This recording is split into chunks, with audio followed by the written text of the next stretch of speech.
Hold on just a minute. Miss Bree, is Miss Bree here?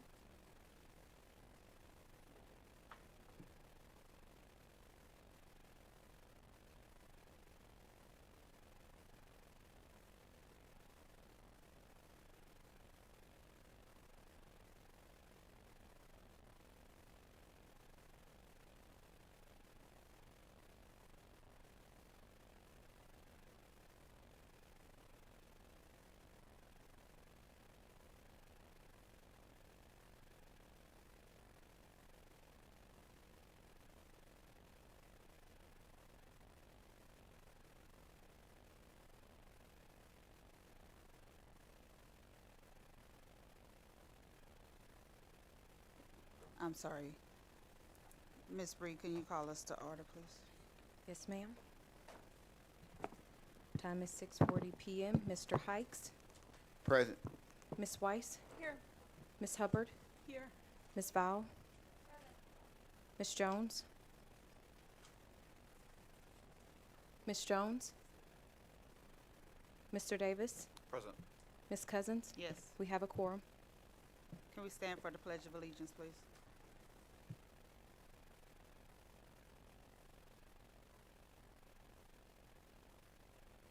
I pledge allegiance to the flag of the United States of America and to the republic for which it stands, one nation, under God, indivisible, with liberty and justice for all.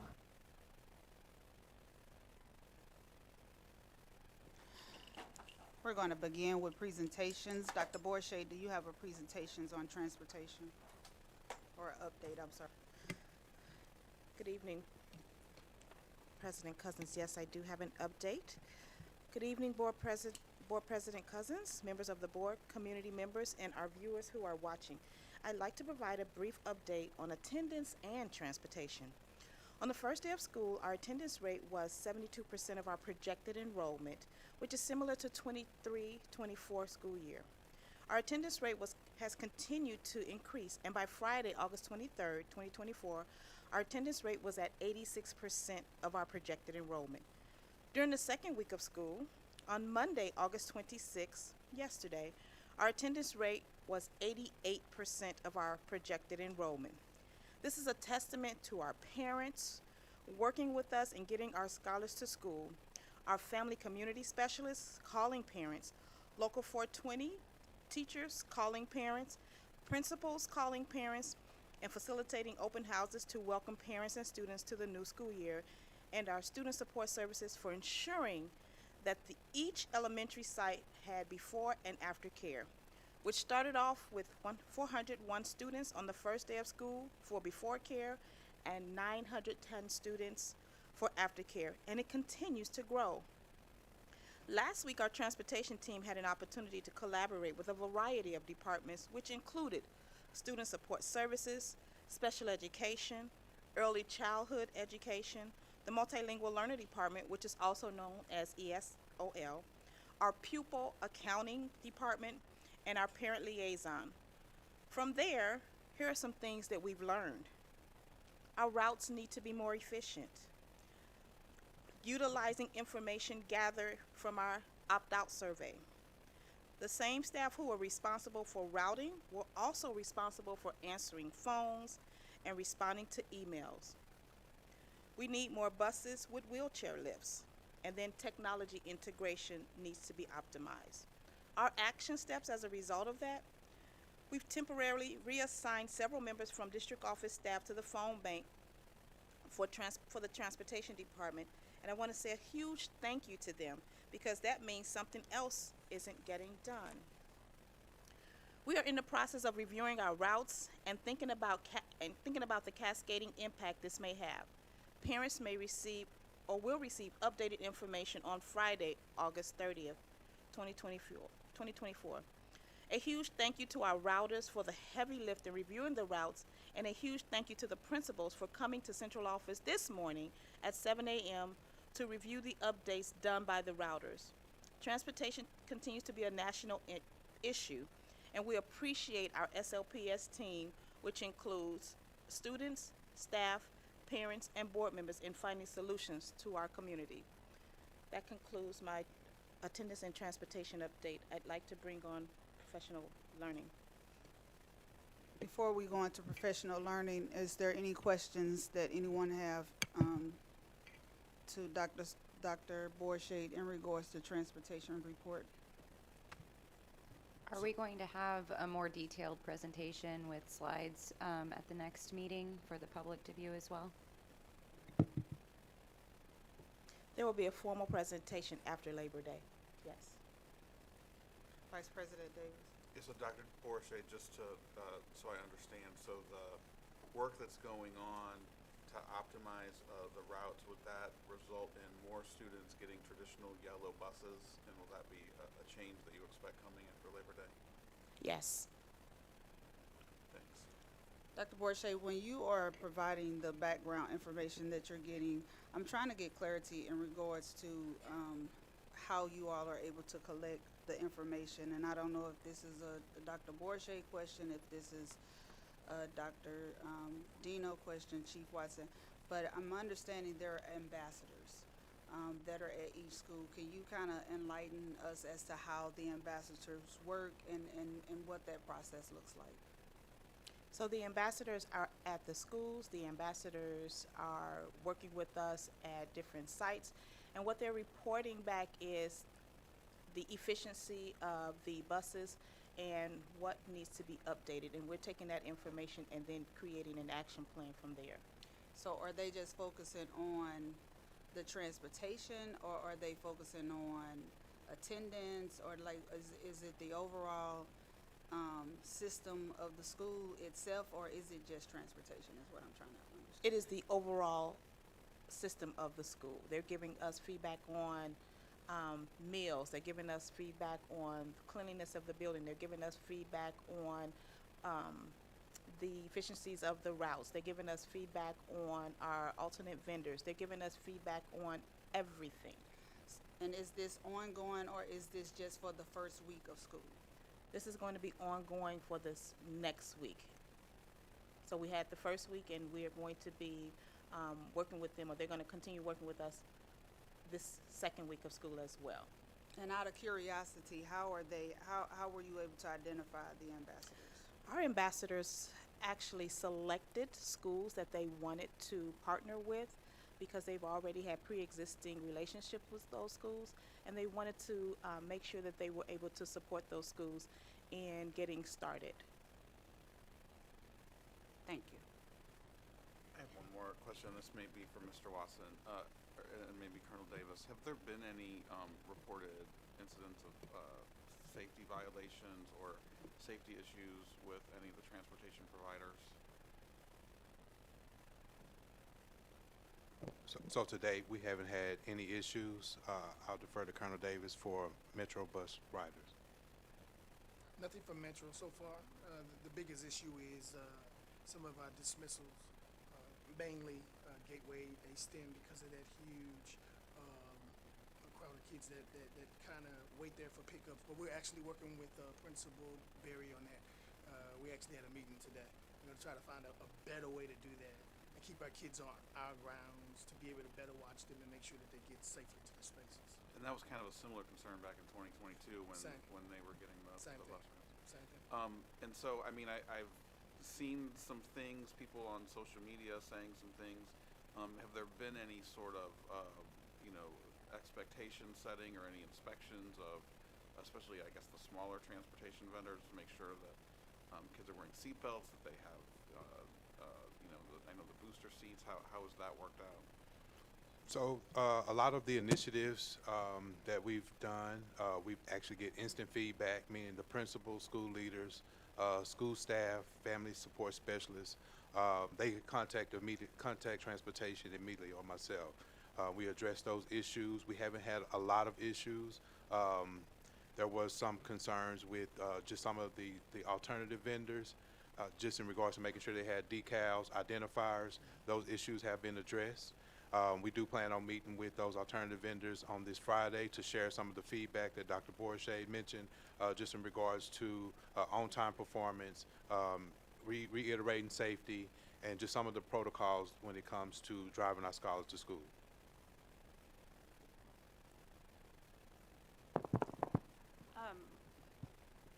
You said 80% of projected attendance or enrollment. Can you sketch that out a little more clearer?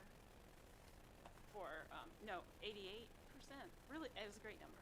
But I didn't understand what the denominator was. So there were 19,048 students projected to be enrolled, and of that 19,000, I want to say well over 17,000, closer to 18,000 have attended and been present. That's fantastic. Thanks. And that projection came from just trends in enrollment in data, or from family engagement over the summer, or? That projection came from our pupil accounting. So they gave us our projected enrollment, as well as those who have actually been here. That's where the data is coming from. Dr. Borshay, just for my clarity, the ambassadors, they're just the community helping out, basically. They are community members. They are also staff members within the district. Thank you.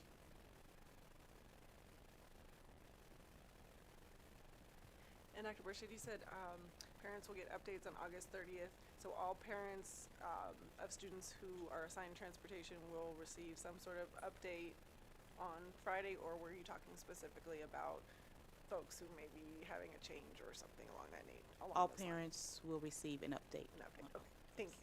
Thank you. So can you all help me understand, because it appears that some media or some parents think that the way that they're needing to get communicated to the district is by going to the media. If the phones aren't being answered, is there other means to reach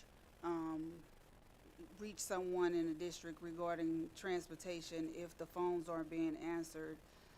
How else can a parent get some assistance if they need it? Is there a process that one must go or one can go to get the assistance that they're needing if they're having transportation challenges?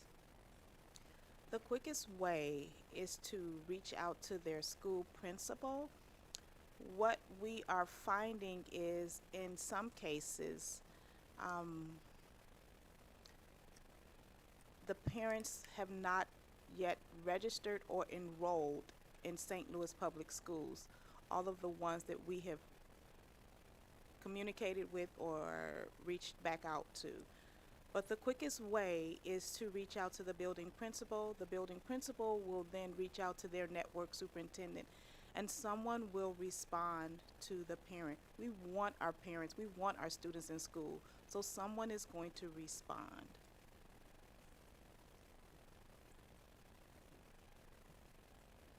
Is there any other questions?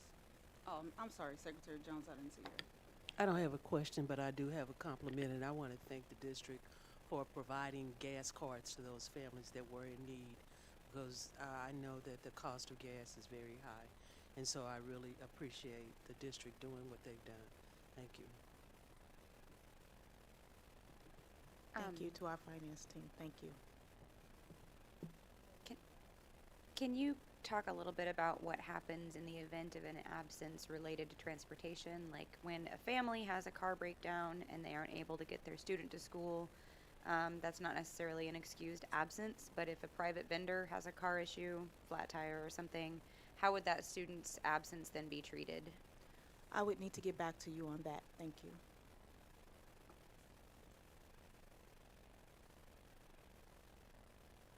Anything else for Dr. Borshade in regards to her report? Dr. Borshade, I'll turn it over to you in regards to the other presentations. Thank you. We are going to start with our professional learning update. Dr. Dino, our Chief of Schools, will provide us an update.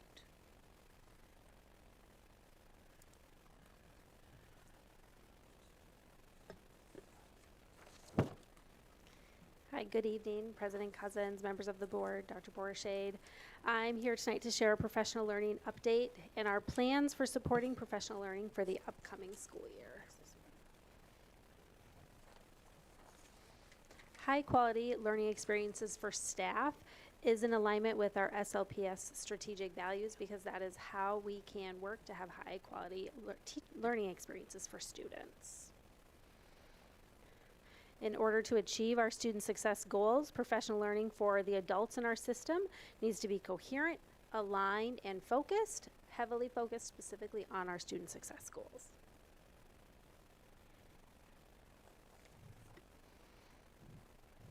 Developing our portrait of a graduate means we need a common language, common understanding, and time for ongoing collaborative learning across the system.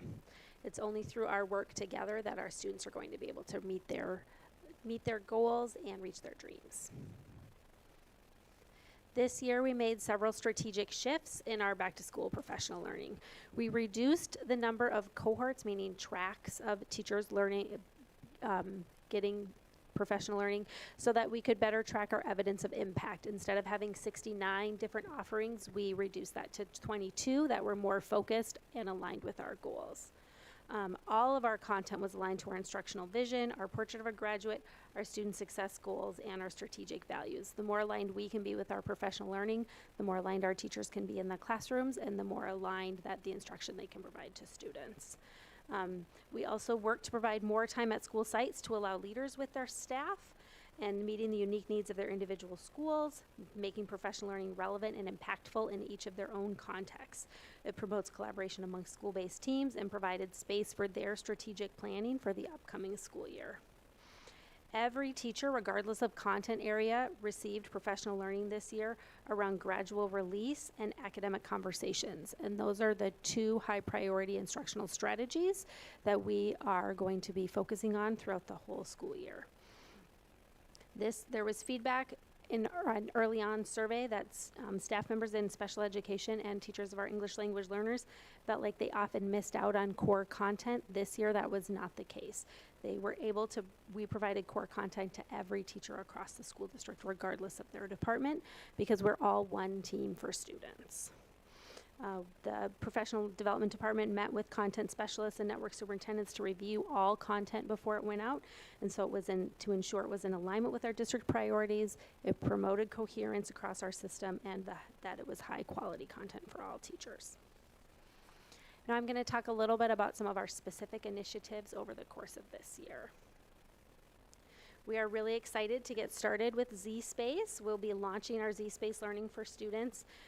And we know that the success of this particular initiative, and really any initiative, hinges on classroom teachers' ability to have time to deeply understand and to practice so that they can design engaging lessons for students. For those of you that are interested in more, Z-Space is a leading evidence-based augmented reality or virtual reality platform. It provides hands-on experiential learning for students. It will be used in biology, chemistry, and physics classes in all of our high schools and in our 6th through 8th grade science classrooms at Gateway, Middle, and Carnahan. The professional learning that teachers will engage in this year will be monthly professional learning opportunities after school with our Z-Space consultant, who will be spending every day in our schools. They don't just come in and go out. He will be here every single day, traveling to schools across the district to work individually with teachers as well as within groups. They will have common planning time. They will work on professional learning during our district-wide professional development days. We had school leader professional learning for this in ILI, and will continue as we move forward, and we will work through some parent engagement nights. I highly encourage you, once it gets up and going, the devices are just getting ready to be sent out to schools now, to take an opportunity to see it in motion. I got to do it today, and with the stylus, I got to work with the heart, and it came right out of the computer at me, and you could pull the pieces apart. It was pretty great. I think our kids are going to be really excited.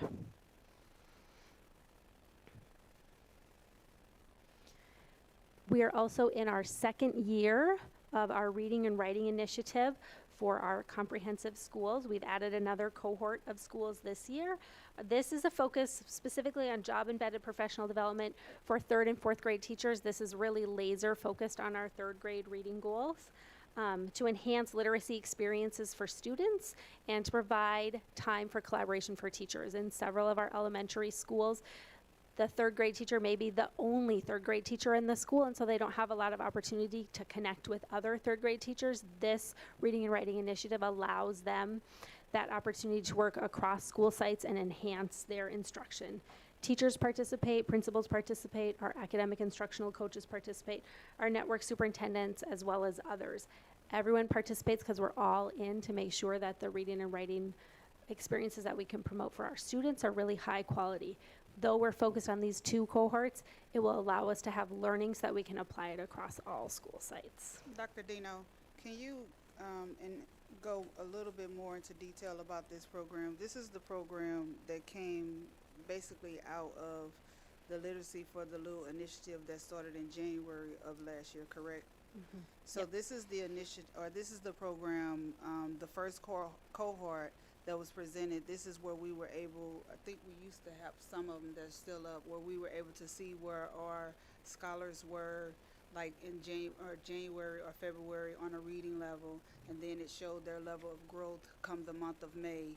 We were able to see how they grew in the reading and in their writing skill set in the 3rd grade at the first cohorts that you have listed here. Is that safe to say at Ashland, Columbia, Jefferson, Merrimack, Peabody, and Walbridge? And once that cohort was launched and we saw the impact of the cohort, The parents actually were able to be engaged. Was the parents actually a part of the reading process as well? Yeah, parents are a part of the reading process as well, and people were so excited that we rolled it up to 4th grade in those same schools and then added 3rd and 4th grade in the others. So now we have launched a whole reading and writing initiative within not just the schools that we see now. The first cohort, which was the first ones that we see before us, which was Ashland, Columbia, Jefferson, Merrimack, Peabody, and Walbridge, it wasn't just the 3rd grade. Now we've elevated to 3rd and 4th grade because of the level of growth that we were able to see. Yes. This includes parents, teachers, and principals. Yep. And students. And from that, we've now incorporated an additional schools, which is Carver, Herzog, Humboldt, Monroe, Nance, and Shenandoah. And we will now be launching yet another reading and writing program where we've expanded it. That's safe to say, correct? Yes, absolutely. And this is focusing on the reading and writing of the students. Yep. And can you tell me, because from what I was able to see from the end result from just the first cohort, I think what I was able to see is what this program was doing was basically teaching all components how to re-educate all on how to teach how to read. Is that safe to say? Yeah, I think it's a really comprehensive look at reading and writing in the literacy block as the whole, not just individual components. They matter and they certainly come together to create the literacy block, but often you'll see professional development that's like just focused on vocabulary development or just focused on maybe making a claim in writing. But this is focused on the whole picture for students, and that helps build, excuse me, there's a fly, builds teacher, competence builds confidence, right? And so kids are becoming more competent readers and writers, and they're becoming more confident readers and writers. And so it's about helping teachers have the tools, and then the reason it's a whole group approach and it's not just an individual teacher is because it's a team effort to do the lesson planning and making sure that the materials that we have for students are engaging and appropriate. And from this, I connect that really well with our gradual release and academic conversations work that we're launching across the whole school district this year, because from this we learned that a gradual release of responsibility from teacher to student is the way for growth, and kids have to talk to each other about learning. They can't just listen to the teacher. We already know that 3rd grade teachers know how to write like 3rd graders. We want to hear from kids too. And so this really was a seed for a lot of the growth that we're doing this year in professional learning. And who is it that we're partnering with to do this? So, go ahead, Dr. Borsche. Reach and Associates. Mm-hmm. And it's Reach and Associates. And Reach and Associates, they come in and they partner with the district to do this program of this magnitude. Can you tell me what is the cost factor for this? It's approximately $75,000.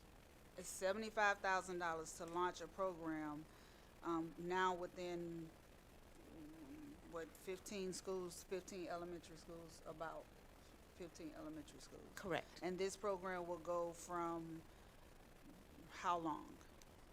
We're going to launch in September, and it will go through the spring. Okay.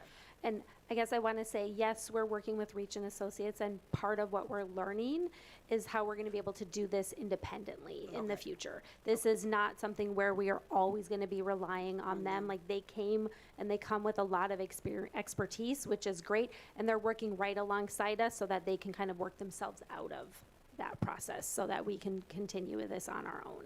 Okay. Thank you.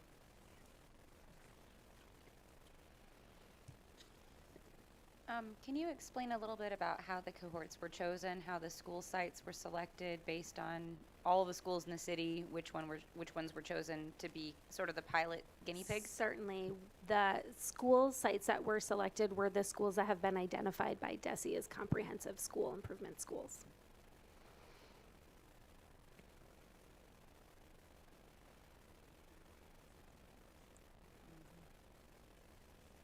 That's kind of harsh saying guinea pigs. We are excited to support them and their learning and growth.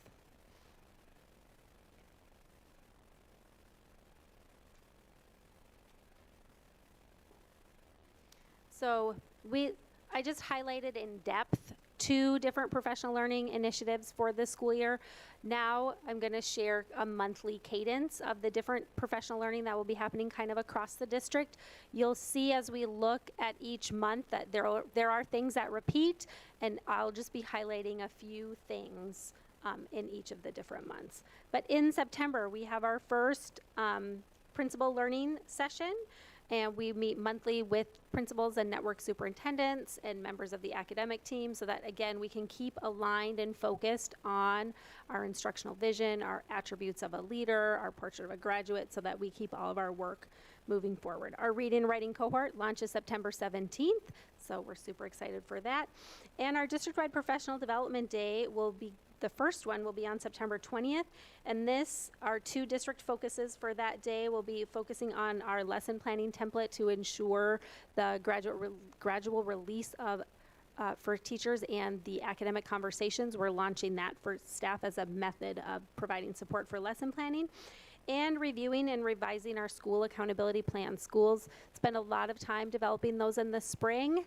And it's important to look again when we come back in the fall. What did we learn about our MAP data? What do we see that's maybe different or the same about our school populations? How did the professional learning that we started engaging in August, how is that going to help us focus our efforts? And so those are the 2 big buckets of the district part of the professional learning on September 20th.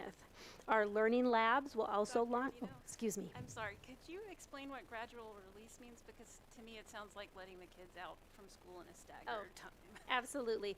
So gradual release as an instructional strategy is commonly known as I do, we do, you do. And at its base, the teacher models the content initially, and then the teacher and the students do some co-construction of knowledge together, and then the students are released to the you do portion where they are working not always independently, but it could be independently or in a group. But the idea is during that you do portion, the teacher is able to do some formative assessment and see which students are they're already mastering the target, which students maybe in need of more expansion or some more practice, and it's an ongoing process. You might not see all parts of gradual release in any given lesson. It may take over a couple of days, but that's something we're really leaning into this year. Dr. Borshade? I also like to add to that in response to some of the teachers that we've been working with, the question was, I know I do a lot of talking, and sometimes I'm nervous about, just allowing my students to do the work on their own. But with this gradual release, then the teacher understands that now we're at the you do, then I won't say anything. And it gives the students time to show what they know. So that's the gradual release.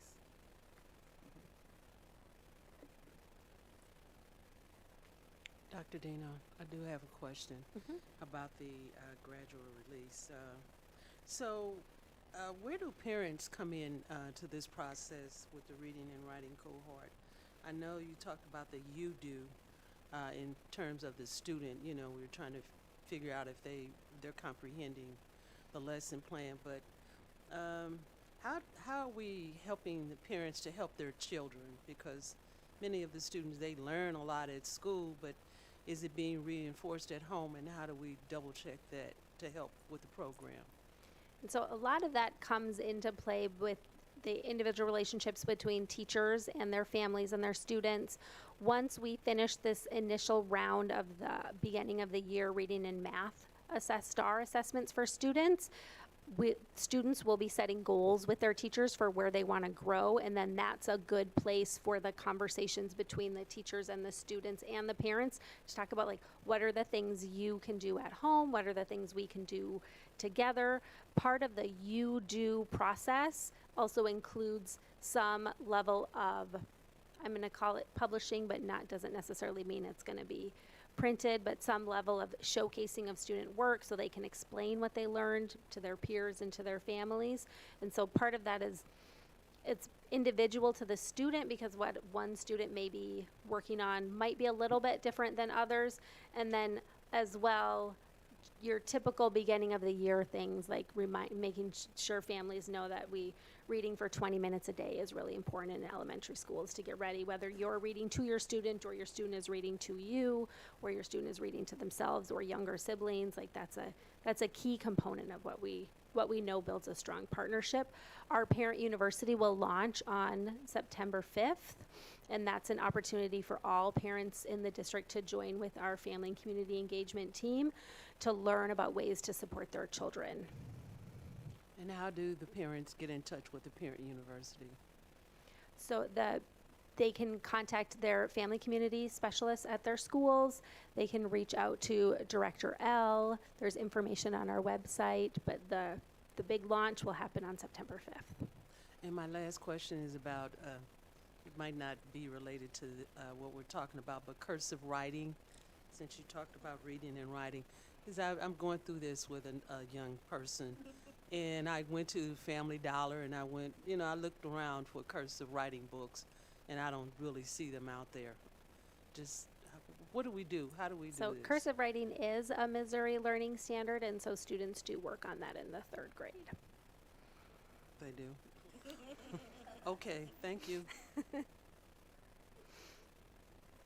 It's a standard, so all 3rd graders should be working on it, that's for sure. So just a question on some of the measurables that we're looking for, some of the data that's going to show the growth. Is it just the STAR and MAP data? And also, do we have any internal controls that we're looking at to compare this toward past vendors or past programs or pilot programs that we've tried? I'm going Go to ahead. just share something. Last year in May, we had a showcase where the students got to, the PD loft was full of students. I think we had over 100 students here with their parents, with the principals, with the teachers, and they got to showcase everything that they had done as a result of working with the vendor. And they were so proud. The parents were so proud of the work that they had done.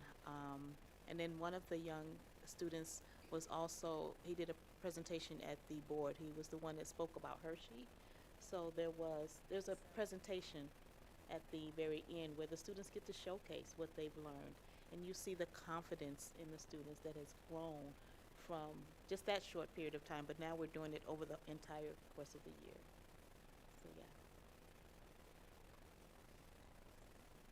I think following up to Board Member Val's question, to get the data, this program was actually launched in January of this year. So are we going to be able to do benchmarks to see the growth? How are we going to be able to gauge and see where their growth, really will come from? Will it come from when they go into the 4th grade or whatever, to be able to see their reading, where their reading growth would be? I know some of it would be short-term reading growth, because even what you were saying, Dr. Borsche, I had the opportunity, I know Secretary Jones and Board Member Hikes had the opportunity to actually see that event and go to that event, and really did see just visually ourselves. I saw it, the growth of those students. You had a student that was like doing a one sentence in January, or I keep saying January, was it February in January when they started, and then come May they were doing like 2 or 3 paragraphs, and they were literally excited and showing everybody, like, look at what I've done, and they were reading what they actually wrote. And that was a huge growth. Even one of the principals and one of the parents came and presented and said, my son could not read and would not read, and now he's speaking in front of everybody, and he was almost in tears. But how do we show that level of growth, I guess, via testing wise? Great question. So when we think about the amount of growth our students, well, let me say it this way. When we think about proficiency, what we are asking is that our students grow. And based on where our students are now, we see that our students are growing towards proficiency as we look at progress monitoring, as we look at benchmark data. we are seeing that our students are growing towards proficiency. That is part of the reason that the goal or the ask is to make sure that students grow 2.5 years. Because the more students grow, the closer they will be towards proficiency and beyond.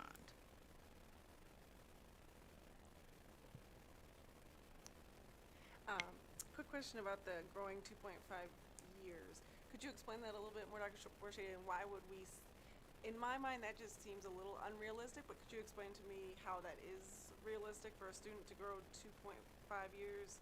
Or are you setting the bar really high so that then they can fall somewhere, in that range? And so when you think about setting goals, some of our students, grew triple points this year when they were participating in this reading and writing workshop. So they may have gone from a score of 350 to 450 or 425. And that is because when we set goals with our students, and we work with our students and we work with our parents, they will actually hit the mark or come very, very close to it. Our students are capable, and when we work with them and they build their confidence, they get closer and closer to it. Now, if we don't hit the 2.5, we're going to be very, very close to it. But we have to set those high expectations for our students and then provide our staff, our principals, and our teachers with the resources to get there. That's why we're launching Parent University. That's why we are working with our AICs, who are going to be facilitating coaching cycles with our teachers. We're putting things in place to make sure that our students have the resources that they need in order to be successful.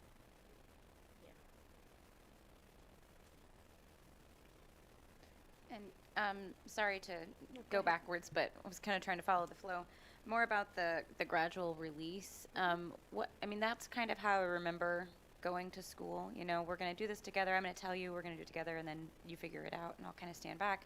What did that look like in the classroom before implementing that gradual release with intentionality?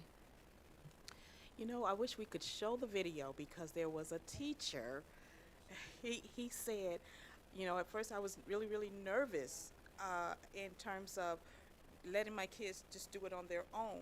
But now that I've gone through this process, I show them, we do it together, and I stand back, and they get it. Yeah. It was at a board meeting, yeah. I think what I'd like to add is, since what we're really working on is alignment in our instructional practices, and where there may have been some teachers who were really stellar with the gradual release, I'm sure there were all across St. Louis public schools. What we are working on now is making sure that we are all in alignment with an understanding of these are our two high leverage instructional practices for this year. We will add to the toolkit as we move forward into other school years, so that we can speak the same language when we do co-planning, when we collaborate, because we know research tells us that when students get feedback, they do better in school. So the gradual release strategy allows us to provide built-in feedback opportunities. We know that teacher collaboration is a high effect size also, but if teachers are collaborating about things that they're not doing in common, it's not a good use of their time, and it doesn't actually result in what we're looking for. And so maybe really well done gradual release classrooms may not look significantly different than they did before, but instead of just having a few of them, our goal is to have them really common across schools. And then when principals lead professional learning for their staff, they can dig even deeper, maybe just in the what's a different way of doing the I do, or what's a different way of doing the we do portion. And so I think there's a breadth and a depth that with our alignment in our professional learning this year is what we're really gearing towards, so that every kid, regardless of their classroom, is going to have a really high quality experience.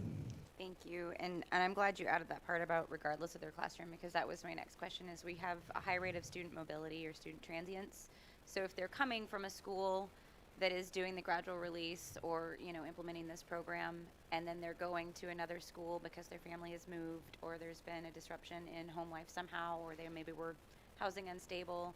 How is that going to be tracked as far as the data that we're gathering to measure the efficacy of the program?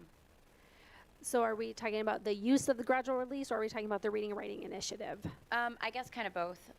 You know, if they're used to this certain classroom culture and they move to one of the schools that is not in one of the cohorts, how are we kind of cushioning that for them?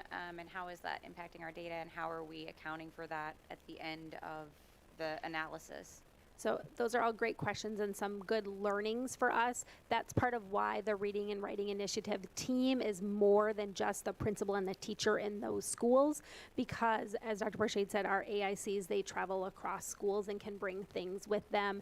And when we have our different professional learning days across the school year, teachers in those schools can share their learnings with other teachers, and then we can develop like courses of study, so to speak, for that. So that's those practices. Gradual release is a practice that everyone is getting, and then the Reading Writing Initiative is what some folks are getting now, with the goal of obviously making that more across the school district as we go through the different years. Got it. So if we have like 10% of students that leave a classroom and go to a different classroom, I guess how are we going to judge our success in the program? Are we breaking it down and disaggregating the data by student, or are we just looking at overall classroom? Because, you know, if they move classrooms throughout the year, that does change things. We don't live in a particularly stable district where kids always have food security and home security. So our data may not look as great as we want it to, and we have to recognize the hardships of those families. So I guess just how are we going to do that tracking to make sure that we're understanding what exactly the outcomes are?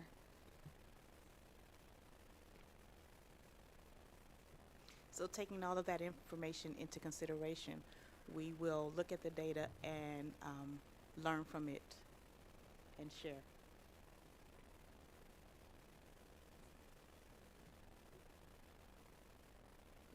I have one more question. I don't know because it's not in the presentation, but I think it was about a year or so ago we had another presentation sort of looking at the cost of professional development, all the outside vendors that we had, and it was around $900,000. What is the difference between that, what we did 2 years ago as to what we're doing now, and the cost with outside vendors? I will definitely have to get back to you on that. I don't have it this evening, but thank you.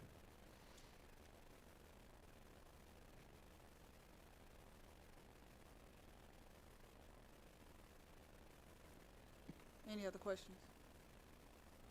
Thank you, Dr. Dino.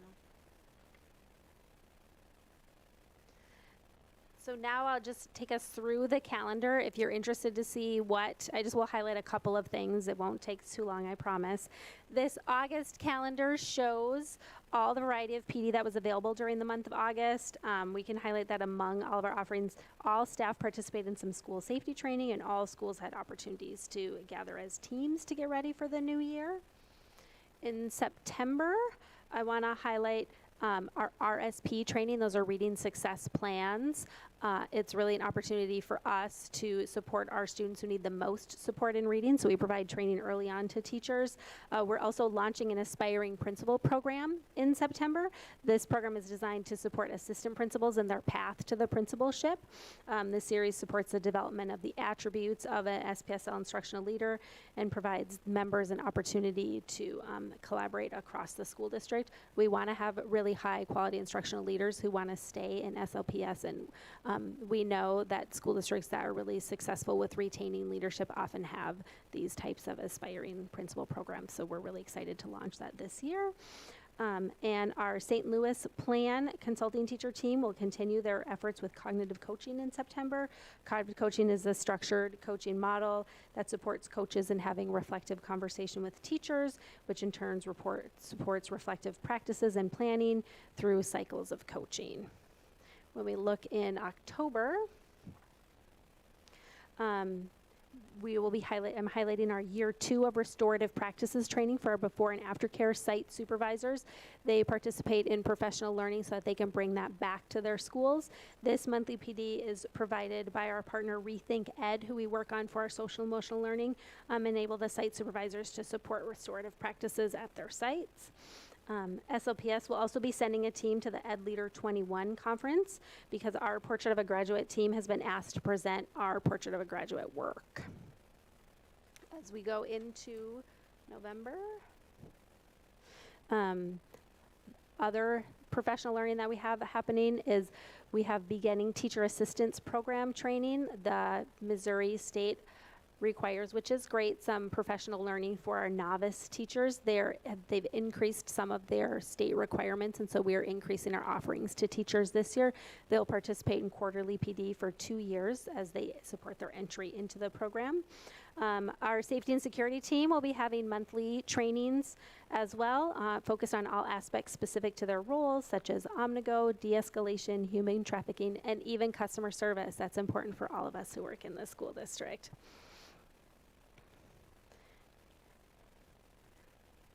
In December, you'll note our academic instructional coaches will be participating in twice a month professional learning related to their ongoing coaching cycles and data review.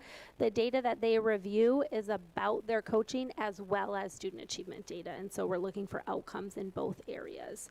And our school social workers continue to get together and have time to collaborate to enhance their services to our schools. As students move from school to school, we want those services and supports to be as seamless as possible. January, what I want to highlight in this month is the work of our family community support specialists. During these sessions, staff will learn to strategically approach family engagement across all of our school sites. This partners with the parent university trainings that they will be hosting for families. As we keep moving throughout the year, you will note that the ongoing nature of our professional learning, and you'll say, oh, I've seen this before. That's because we also know one and done doesn't do it. We have to bring people back together to review. They learn something new, they go back and practice it, and then they come back and reflect on it. Our professional learning plans for teachers includes a little bit of gradual release for them as well, but the idea that we really want to deepen those reflective teaching practices, and in order to reflect, we need other people to reflect with. In March, I'm highlighting here in this month that our academic student support services and network superintendents teams will be coming together monthly this year to make sure that our supports are cohesive and aligned. You heard me say that a lot tonight. We can do our best job supporting schools when we are all on the same page and all working in the same direction. And so that's really a focus of our work this year, is making sure that we are staying aligned, because our cohesion will support cohesion in the classroom, which will support greater learning for students. And then as we get closer to the end of the school year, in April, more professional learning, and in May, this will be the last month of these particular ongoing sessions for the school year, but we will obviously start them again in August next year. The planning for professional learning never really ends. It will keep going. And I just want to take this opportunity to thank the staff in our professional development office for all their work to organize the efforts and offerings across the system. And I want to thank everyone in all of our departments for their efforts to ensure that our adult learning experiences match what adult learning theory tells us is the best ways for adults to learn, because that is how we can have high quality experience. If we have high quality experiences for adults, then we can replicate and have high quality experiences for children. So thank you. Dr. Dino, Dr. Borshade, and all the staff of SLPS, I want to commend you all. In lieu of everything that's been going on with the district, you know, given what we've seen, if the average person would look in the media, you would assume that this district is just out of control. But I want to, you know, commend you all. We know transportation has been a huge challenge, but I want to first commend you all to hear that we're at 88% attendance as of yesterday. That speaks volume of the work that you're doing. But just to see this presentation alone is letting me know in a position that I hold that you all are doing an outstanding job in trying to ensure that our children and family are receiving the services that they should be receiving. I want to publicly commend all of you all on the outstanding work that you're doing. This is amazing to be able to see the calendar that you have laid out, to see the programs and services that are being brought before our families and students, and as well as our staff. Like you said, you have to support the staff in order for the staff to be able to support our students and families. And one of the emails that we were able to receive from a Merrimack parent, and how enthused and excited she was about the new principal at Merrimack, and how this principal was bringing joy to the staff, and how she saw that joy that she was, illuminating to the staff, and how the staff was illuminated to the parents and the students. Like, this is what we're here for. So I want to commend you all. I want to commend you, Dr. Borshay, for stepping in and taking the charge. And I want to commend everyone at this table, especially Chief Banks. I mean, you didn't have to come back. You came back. Don't talk about it. Chief Watson, you all have stood strong in what we've been dealing with, and we have to keep moving. And this is what we said we're here for. We're here to ensure that transportation, the safety of our students, and that our students have, a learning environment, and you're giving it. So I want to commend you all for a job well done. Thank you so much. Thank you.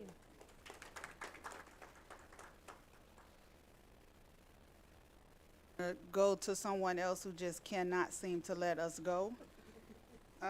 We're going to have the presentation by Ms. Karen in regards to our benefits. I'm sorry, the whole team, but Ms. Karen just don't want to let us go.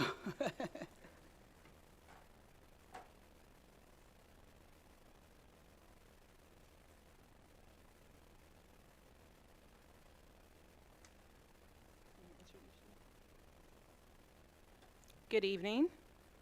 My name is Rebecca Anderson. I'm the benefits coordinator for the district. We also have Ms. Karen Shelton Henry, who is the HR retiree on special assignment. And then we have Michael Kilker, who is with USI, who is our benefits consultant. And so today we will be going over our 2025 employee benefits renewal.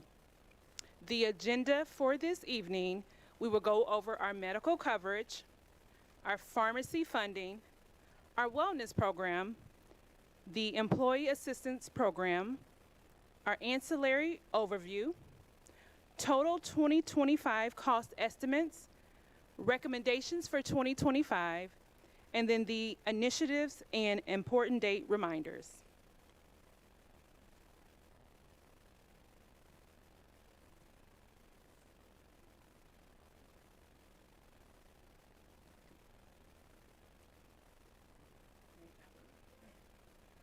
May be a little hard to read.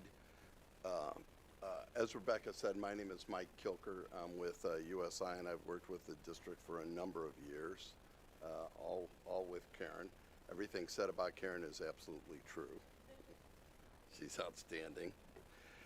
So this is a kind of a busy page, so I'm going to try to summarize it, and hopefully it'll make sense to you. So you can see historically how it's run year to year. So one of the things, the first column you're going to see is the average employees. So you're going to see that, back in 2016, we had almost 5,000 employees. Today, we're running somewhere under 3,500 employees. Some key things to look at is over on where it says premium, and then it has PEPM. So what that PEPM means is per employee per month. And so you can kind of see what the cost is for an employee every month. Then we can take a look at what those medical claims are, and those are just aggregate numbers on that. And then we can come down to where it really becomes interesting. This is the medical on a per employee per month, and then we can see the medical trend. And then I want to skip over to the RX per employee per month. So historically, the district is run pretty consistent. We started to see a trend in 19 and 20. That's when COVID hit. So when COVID hit, there wasn't people going in and seeing doctors. They couldn't have access to doctors. So you were starting to see like surgeries and things like that were getting postponed. You weren't able to get into office visits and see them. It didn't, though, restrict people from getting drugs, because all those people that needed knee replacements were getting pain medications. So you started to see a spike in drugs, and we saw that here. So if we take a look at the medical per employee per year, and if we're looking at 21, you were at about 476. Then we went to 500. Then we went to 617. So what started to happen then is we started to see those people coming back and having access to doctors and starting to do the things that they couldn't do prior to that. But if we go over to the RX on the per employee per month, that didn't change too much until 23. Then we started to see a big spike in 23. As we started to see that spike, we noticed, and we took action at that point in time. We took the district's information, put it out to a public bid, and we got some bids that came back. And one of the things that we asked during that time period was to get some rate guarantees going forward. So we wanted a rate initially, then a rate cap or a rate guarantee in the second year and third year. Some insurance companies gave rate caps that were lower than others, but the thing that concerned us is we saw a trend coming, and we knew we needed to get something done then. And that trend has also continued in 24, and you'll see that. So if we go to the next page, this is just kind of a graph. So some people just like to see things, they lay it out, and you can see this. So you can see in the dark line represents medical claims. The blue line represents prescriptions. And then that dotted line represents inflation, really medical inflation. So the key is where you want to be is really below that dotted line. I mean, that's the ideal place to be. And you could see in 2017 on medical, you were above it, pharmacy below. Then in 18, you were way below on medical, up on pharmacy. Then in 19 and 20, everything seemed to be normal. You know, you ran about where you should have. 21, you took a big drop. Well, that was COVID, you know, so we expected that. And then we saw a spike in pharmacy, which I already touched on, but that was the reason for that we started to see that. Then all of a sudden we hit 22 and 23, and guess what? We're going way up. That's why we wanted to get these rate caps. You know, that we saw this coming and wanted to take some action before it hit. So if we go to this, we've had questions asked over the years. How do we fund our insurance? So what is the proper way to fund it? Because that's what it is, whether you're fully insured or self-insured or whatever, it all comes down to how do you finance your insurance? So there's two ways to do it. You can go fully insured, and what fully insured does is the employer, and in that prior page it said premiums. So whenever you really hear the word premiums, think of fully insured. You know, that would be it mostly. So the employer pays a fixed rate for insurance. That rate covers administrative services. Administrative services is to pay claims, to send you out those explanation of benefits, which is supposed to simplify how they paid something. They need some work, by the way, in that area. Also to send a bill out, you know, so you get a bill. So anything you think of administrative services, that's it. There's some other things that take place when you're in the hospital. There's supposed to be people in there that are making sure that the appropriate care is given. So that is all tied into that. We also have, under fully insured, is large claims protection. So any claim over a certain amount with the district, say 250,000, any claim above 250,000 doesn't count against you. So that's where the insurance company is, in effect, eating a claim above 250,000. So if we're in and we're trying to renew renew the business, and they come at me and say, well, you got a couple $1 million claims, I come back and say, no, I don't. I got $250,000 claims. You're on the hook for the $750,000, and that's part of that administrative cost. So that's tied into the administrative cost. And then we have our claims that are incurred by the members. The beauty of being self-insured or fully insured is if your claims run higher than the premiums you pay in, the insurance company loses. If the claims run better, the insurance companies win. We're going to show you how this has worked out for you. But that's where you're at, is who wants to take the risk, the insurance company or you guys? So on self-funded, the employer, again, pays a fixed rate, buys the administrative cost, and buys large claim protection, same way. So in some ways, fully insured, self-insured looks the same. You know, you're buying the exact same things. Now, here's the difference. The employer, if you're self-funded, the employer pays the claims as they're incurred. So how does the employer do that?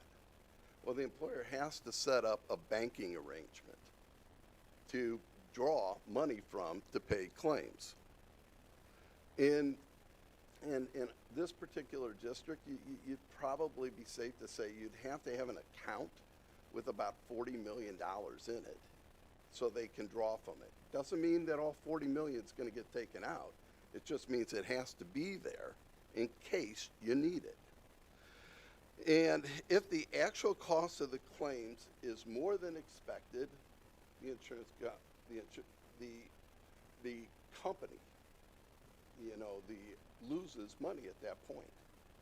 They don't have the protection if you perform worse than expected. If you perform better, you get to keep the difference. So if the insurance company put a forecast in and it was too high and your claims were too low, you win. I look great on deals like that. They don't happen all the time, by the way. But for us, so we looked at what would it take if you were going to be self-insured. You would probably need 12 months of what they call reserves. Reserves means how many claims you would have over a 12-month period set in a bank. That number would be about 38 million if you wanted to cover a full 12 months. If you wanted to take a less conservative approach and say you wanted to have 6 months, you'd need about $20 million in a bank that you can't touch. So it has to be in there, only can be used to pay claims. Depending on your cash flow and things like that, it can work or it can't. But I want to show you on the next pages how it would have worked for you. So we like to do, our company likes to look backwards so we can kind of figure out what things might look like going forward. So if we took a look in 2020, you would have broken even. Now, is breaking even a bad thing? No, you didn't take any risk. You took no risk at all. So if you would have been self-funded, it would have been no different than being fully insured, but you didn't have any risk. That's an important thing. In 2021, the insurance company would have won. Keep in mind, that was a COVID year. Claims were low. That's unusual. In 2022, the insurance company would have won, not by much in either year, but that was COVID. So now we get a little bit beyond COVID, we get into 2023, and all of a sudden the insurance company isn't winning anymore. You would have lost in that. Then we get to 2024, you'd have lost big time. So in 2024, you would have lost over 3 million year to date. So we're through about six months of claims. This is when it would get difficult or challenging. So I want to bring this up so you have an understanding of should you be fully insured or self-insured. The big thing is how much risk you want to take And can you afford a bad year? Your good years haven't gained them that much money. Your bad years would have. Then, I'm on to you, Karen. Now you're going to hear the real good person here. Good afternoon. Looking at medical coverage for 2025, we are proposing that we stay with our current carrier, which is a fully insured plan. Thankfully, we have the rate cap in place, which is 9.9% for 2025. If we did not have that rate cap in place, we would see a 19% increase in the medical premium alone. We're also going to have the wellness credit, which Rebecca's going to talk about in a little bit. And we also have employee assistance that's tied into the medical coverage, which covers not only the employees who pay for or that the district pays for medical coverage for them, but all employees who opt out of medical coverage also have the benefit of employee assistance through this program. So the employees who don't have coverage, as well as their family members, have access to employee assistance. For prescription drugs, we look at formularies constantly. And so the district has what's known as a broad formulary. Typically, our formulary is based on price. So if an employee gets a drug and it's between $2 and $10, the employee pays $10. If the cost of the drug is between $10 and $40, they pay a $10 copay. If it's $40.01 to $80, they pay a $25 copay. And anything that exceeds $80.01 has a $40 copay. I bring this to your attention for this reason. Typical drug plans have different formularies, where there's a generic tier, there's a standard brand formulary, a non-covered brand formulary, and then specialty drugs. Our group uses a lot of specialty drugs. In a traditional formulary, those persons would be paying $150 or more to get specialty drugs.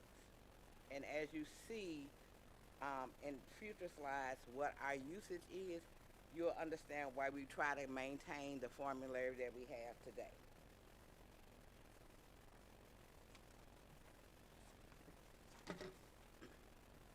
Each year we look at any programs that are available to us to help us contain costs for prescription drugs. One of the things we look at each year is moving to a basic formulary or to a different formulary.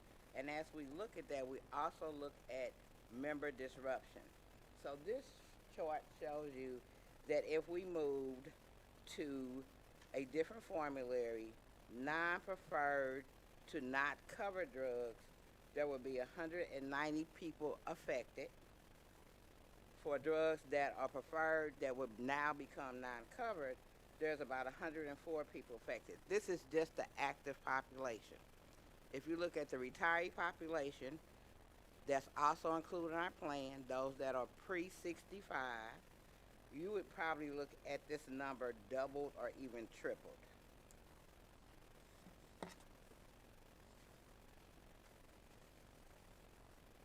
With our prescription drug plan, we are part of the Business Health Coalition. We purchase our prescription drugs through Express Scripts. Thankfully, we've had great rebates, and we've been able to pull some money from the Health Trust account. So if we didn't have an estimated amount of $3.2 million in rebates and about $2 million in reserves, the increase to pharmacy based on claims would be about 42%. Because we're using the rebates and the reserves, that has brought the cost down to about 22.7%. The national trend for pharmacy is 8 to 12%.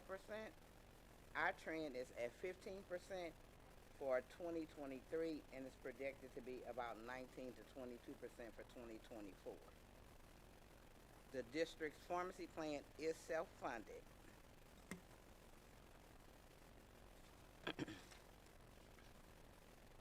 So these are the proposed medical premiums for January or effective January 2025. So if you look at the first column, it breaks down all of the different plans, the number of employees in each plan, and you can see that the majority of our employees throughout the district are in the base plan employee only. And so the district pays the full cost of their premium. The 2024 rates are there, and then the 2025 rates are there, which includes the 9.9% increase to medical and the 22.7% increase to pharmacy. So the far right column shows you what the additional increase for 2025 would be if we go forward with these rates. So these are per pay period amounts for 12-month employees and for non-12-month employees. And for those who don't know, 12-month employees have 24 deductions throughout the year. Non-12-month employees have 20 deductions throughout the year because their coverage is in place during the summer months when they're not working and there's no deduction out of their paycheck. The percentages go back to the amount of increase based on 2024 rates. We did some benchmarking and looked at some other school districts just to see if we were unique or if it was just happening across all school districts. And so you can see that other school districts are having the same challenges that we are. But here's something I want to point out. There is a state statute that says urban school districts in the state of Missouri have to offer pre-65 retirees the same benefit at the same rate as active employees. So that's us and Kansas City. When you look at some of these other school districts, they don't have that challenge. And so when we're calculating rates or looking at claims, all of those claims for pre-65 employees go into the calculation.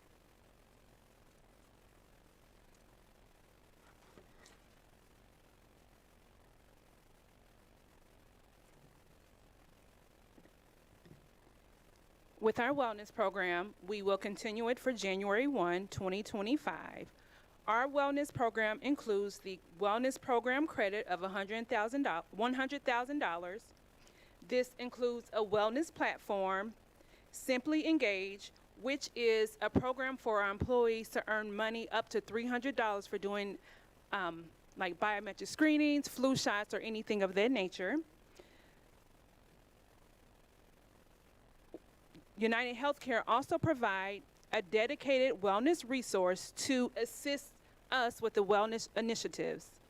We have also, in the past 3 years, earned the Healthiest Employers Award. In 2025, we will continue with our wellness challenges. We will start in 2025 a blood pressure monitoring program, which will be provided by the SLPS Nursing Director, Amber. We will continue our fitness memberships through Club Fitness, YMCA, Generation Fitness, and Peloton. We will continue to partner with Cycle Bar and Urban Breath Yoga. We will continue the Heart Walk, which we do yearly, our annual health fair, our preventative screenings, our mammogram van, biometric screenings, and flu shot vaccinations. Interrupt you for a second. There was one thing that the awards that the St. Louis Public Schools has won, these aren't awards just given out. You have to earn them. You have to work at them. You have to be passionate about what you're doing for wellness. I'm going to give Karen a ton of credit. She gets mad at me for saying this. But she continually wins an award that most school districts would be dying to get. And I work with a lot of school districts, and they don't get these awards, and they don't get it because they don't have a Karen. And I know that ticks her off. She said she's going to kill me, so give me security as I'm going out the door. But she works really hard at this, and it shows because these are great awards to win. Sorry. It's okay. In 2025, We will continue with our employee assistance program. These two programs are available to SLPS employees, and they are also available to the dependents of SLPS employees. We have two EAP programs, which is through Optimum, which is through United Healthcare, and then we also have one through New York Life as well. On this PowerPoint, you will see just the different things that is offered through EAP. One of the good things that we offer now is secure travel. I don't know if anyone travels internationally or anything like that, but we have the option of getting a company to help us with any kind of pre-trip planning, assistance while you're traveling, and transportation related to any kind of medical needs while you're traveling international.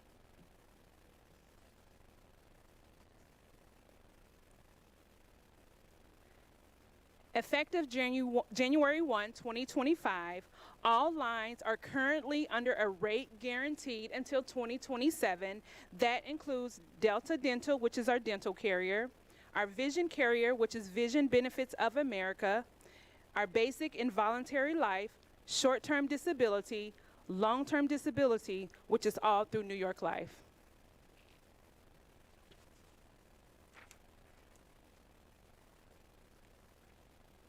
So this is a busy slide. Hopefully I can walk you through it. So for all of the lines of coverage, you'll see what the total estimated annual premium is.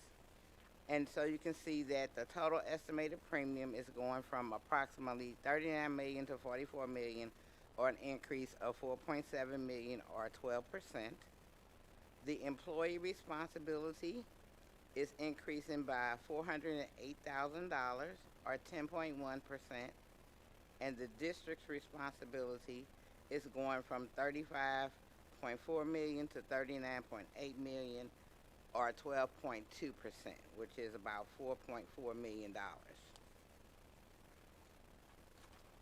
This slide is interesting because it shows over the last 11 years what the district responsibility per employee per month is. So the proposed responsibility for 2025 is $1,047.35 per employee per month. That includes the medical, which includes pharmacy, dental coverage, vision coverage, life, accidental death, short and long-term disability. And these are the rates for the employee only.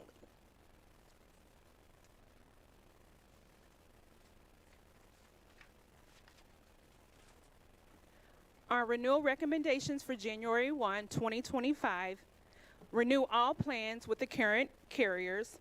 United Healthcare, there will be no plan changes. United Healthcare did provide us with a rate cap of 9.9% for 2025, but the actual renewal formula called for a 19% increase. Without that rate cap, the renewal will have increased over $3 million. With Express Scripts, which is our pharmacy, there's no plan changes, as well as no plan changes with dental, vision, employee assistance program, life, and disability.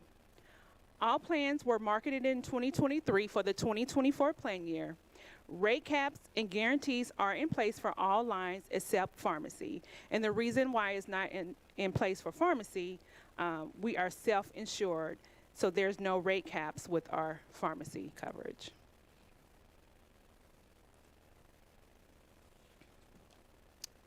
Some important upcoming dates. We have our Wellness Day, October 12th, 2024. It is from 9 a.m. to 12 p.m. and it'll be held here at the SLPS Central Office. Our annual enrollment, we have it right now for October 13th through November 3rd. And then the last thing is our initiatives that we are putting into place with the benefits is our beneficiary campaign for the district. And what that is we have life insurance that is provided to us by the district for $40,000.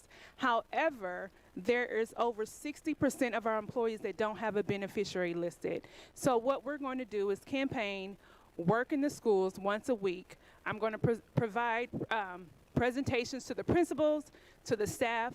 We're going to send out new communication. we're going to do everything that we can to make sure that the employees know that we need to make sure that if something happens to them, we need a beneficiary on file. So it is a big job, but we are doing our best to make sure we're not going to get 100% yet, but we're going to do our best.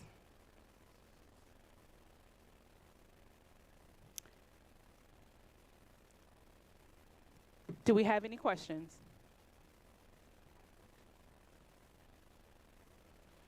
I don't have any questions. I just want to commend the team as always. It's always so thorough and so thoughtful in terms of keeping the employees front and center and doing the best you possibly can to protect the taxpayers' interests and keep those costs down. So thank you again. It's always so great to see you, Karen. But it's great to see Rebecca too joining the team. So it's so much work, but it's so important. So thanks.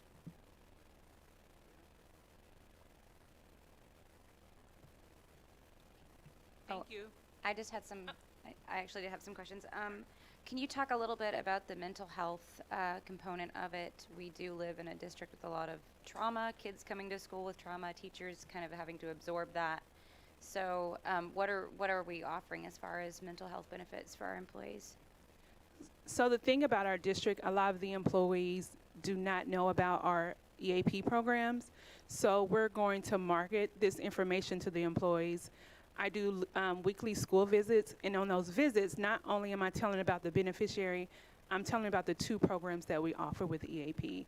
And we're also working with our United Healthcare to see what kind of programs that they have for our employees.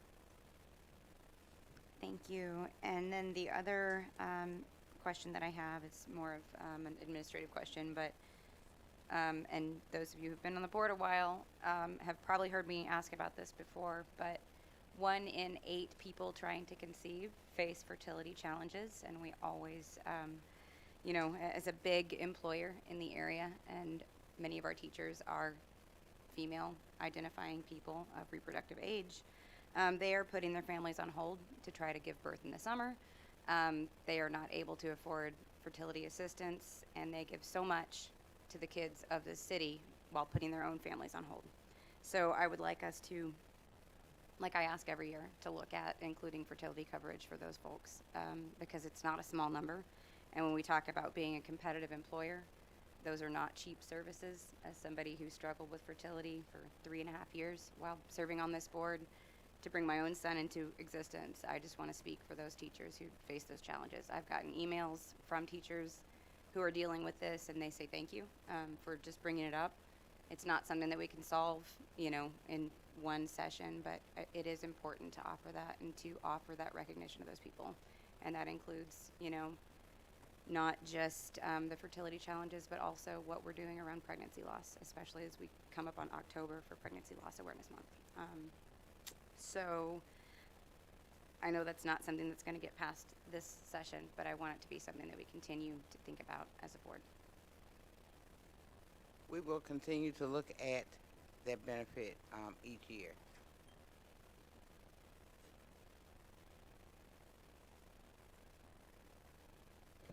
Anyone else?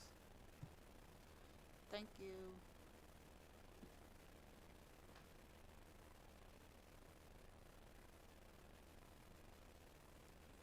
At this time, I would invite Dr. Crenshaw from Urban League to share a presentation. Welcome. Good evening, everyone. Okay, can I work this clicker here?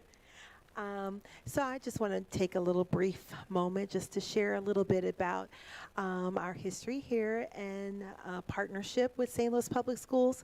Actually, this spring in April, we celebrated 10 years of being partners with SLPS and working in the schools to support children and families through our community school partnership program. So just a little bit about the community school partnership. It started with Grace Hill, and then once Grace Hill merged with Urban League, we ended up bringing our program as one of our staples that helped us to be able to create a space that worked with families and children at the same time. A lot of times we think about it in isolation. We work only with children or we only work with families. But in this walk, it's all about how you work with them together. They grow together, they learn together. They even get to come along on the ride with their children for the academic space of being able to show up ready to learn. And so our program is about actually helping families to be able to be stable. A lot of times the way we identify a family that may be in a challenging space is through attendance.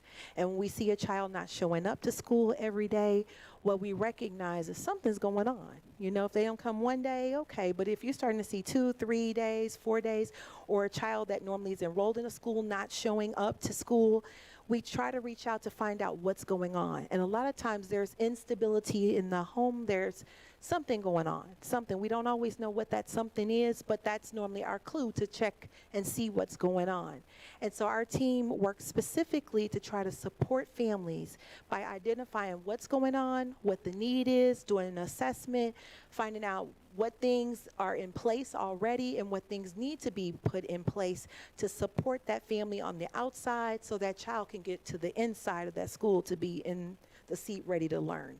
They can't learn if they aren't there. So the goal is to make sure we're working with that family to understand that we're here to support and then to make sure that they're getting their child to school every day so they can get the things that they need. So our program began in 2014. We started at Clay Elementary School at that time. At that time, we were in a school that had a very high mobility rate, about a 90% mobility rate. We also recognized that the attendance at that time was about 76%. And we were working to try to help that school to be able to have wraparound services and to have what they needed to be able to show up in a space where their children could come to school, at least a 90% rate. And the hope was to also support the families to have what they need to get their child to school every day. And so over a couple years of being there, we were able to do that. We were able to get the school to a space where it was at 91% after 2 years, from growing from that 96%. And we were also able to bring down that mobility rate that was in the 90s down to the 30s and then eventually to the 20s.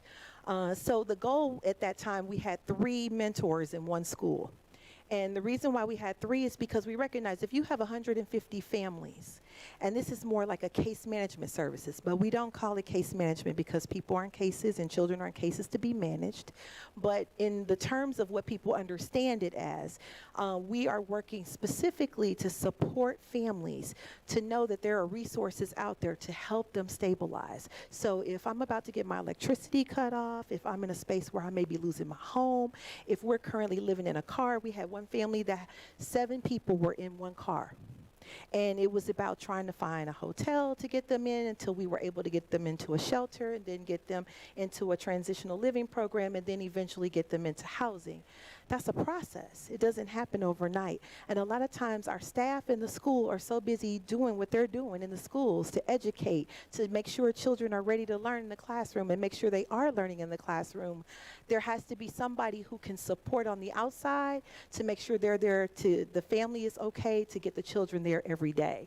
And that's what this program was about when we had the 3 mentors. Then we moved to a 1 mentor model when we spread out from 1 school to 9 schools.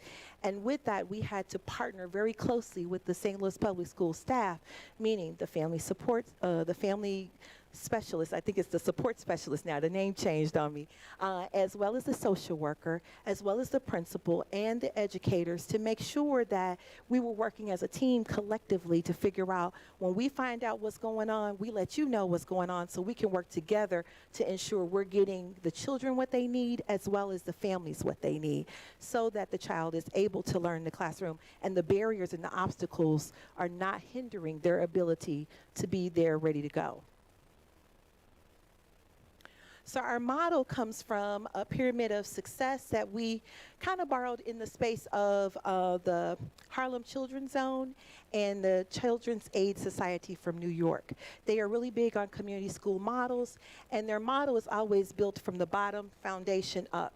So you start with the enrollment. So once your enrollment is stable, you can move to make sure it stays stable through mobility.